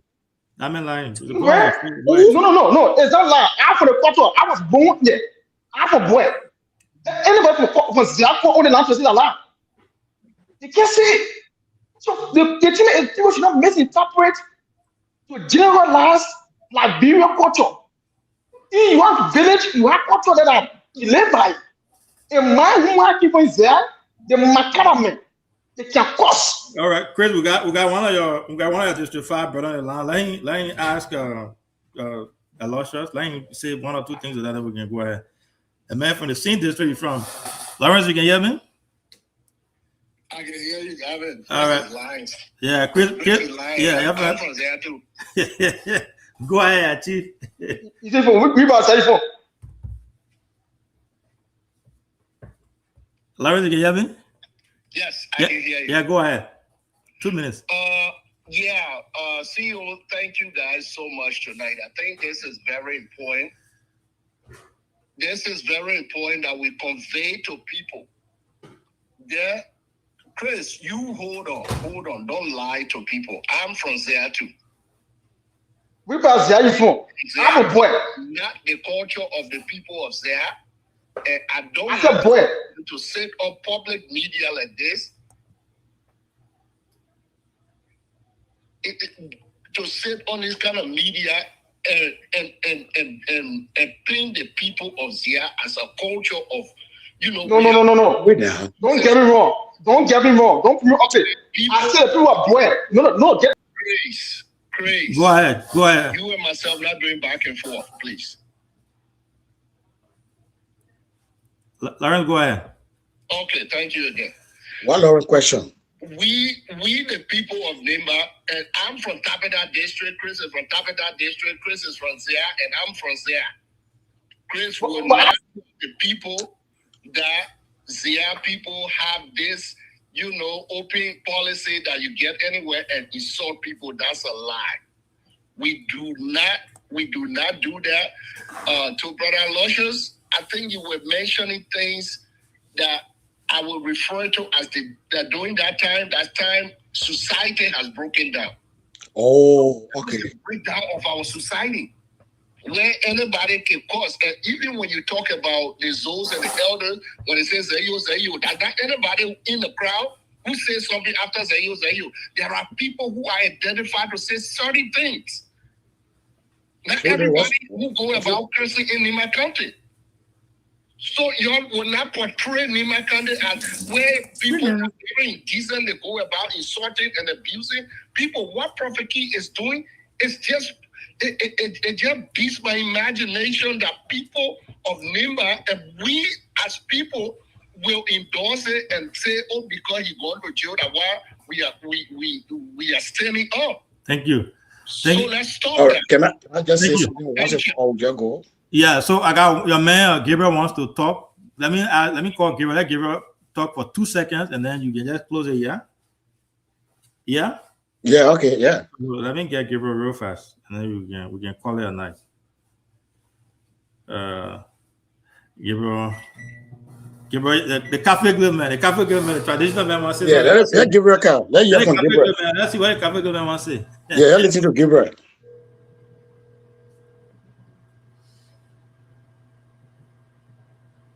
He been behind me. I'm calling and answer. Hey, before when you pick up, you see what we call norms, what we call cultural value is different from place to place. What we call morality is relative. Please leave your message. What? Go ahead, Chief. Okay. What you consider moral in your community may be immoral in another person's community.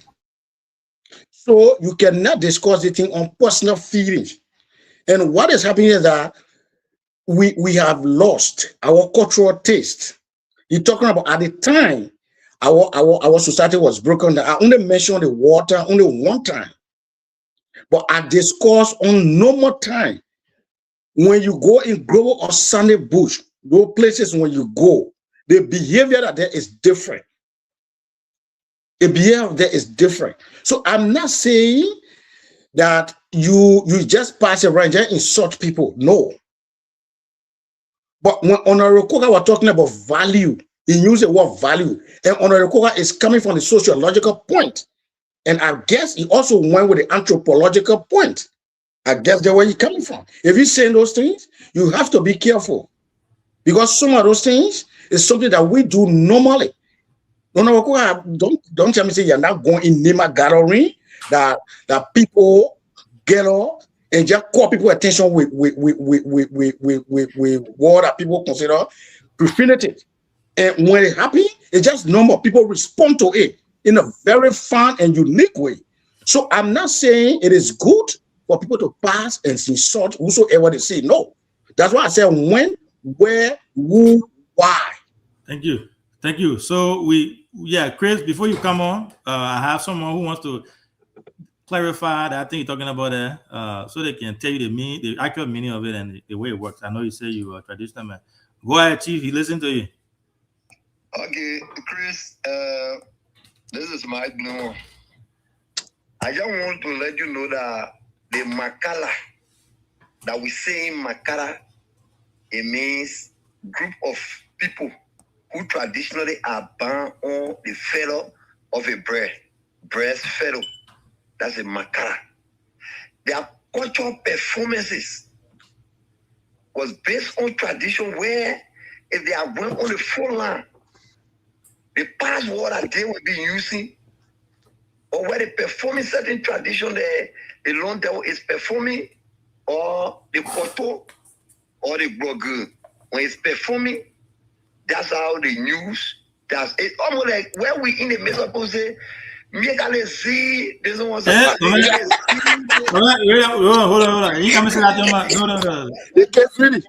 K is we done. That's it. You see that? That's it. Just say it. I think why you people are buying muffin in here? For a traditional value of education. All right, Chief. It's a different ball game. Thank you. People are going to perform certain culture. Thank you, Mike. They are not going to perform culture. They are going to call people on the platform and to be insulting and be putting like bro at risk. And we call ourselves a nation. Chris, we win it, man. On a Christian principle. That is wrong. Thank you. So we win it. That's it. It's some kind of nothing people hear, but it's true.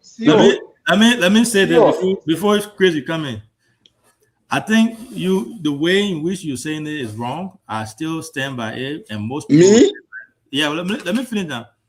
So we live in the 21st century. Like Lawrence said at the time where you were referencing that they have all changed. You and I we live in the US here, you know that. And also we see the society we live in now. Even Monrovia or even Buto, you go there now, you'll see Facebook all over the place. The internet is all over there. Our kids all have internet. They have phones. Small children. They all have phones. Things have changed. When you and I were growing up there, back in the day, there was no phone. There's no way or reason why someone, a 16-year-old, 12-year-old, 6-year-old, 7-year-old child should be on Facebook and see someone, using those type of words. So the culture, I believe the culture that Koga was talking about was, the preservation of our mothers and sisters who were not part of anything, who are not involved with anything when it comes to insult, had nothing to do with the tradition, nothing. So our culture, the way you define culture as subjective is different. You are looking at it from the traditional vantage point. You know, the society and the deep stuff that over there is different. The way it is now, the way we grew up, you and I cannot teach our children to do that in public space as part of our culture. Anyway, if you were in Liberia, in Butu now, Bwele, you won't be doing that to your kids. You won't be teaching them do this outside of them being grown and being part of certain group of society or anything. You won't teach them to do that. So that's cultural value. Our cultural value were raised in a different way. We're raised to not insult in public space when there's no need for that. So the time you're talking about wartime and all the society thing different, completely different. That's what Mike was talking about here. But when you look at it, when you go on Facebook, when you go on the internet, or you stand with other people from other counties and say, Nima County culture is part of our culture to cause my cause, then it becomes something that people will scratch their head. So that's my take. I think it's not, it has to be put in a different way. Like you said, the time, the place, the event, you have to put those into context so people can understand it. But that's what I said. He was using value. He was using the word value. Where value comes from the cultural perspective. Yeah. Chris, unmute yourself and go ahead. I don't know why you mute yourself. Yeah. Thank you, CEO. I want for Brother Lauren to get this thing clear because the media is highly monitored. I don't want people to get misinformation out there or the time out there.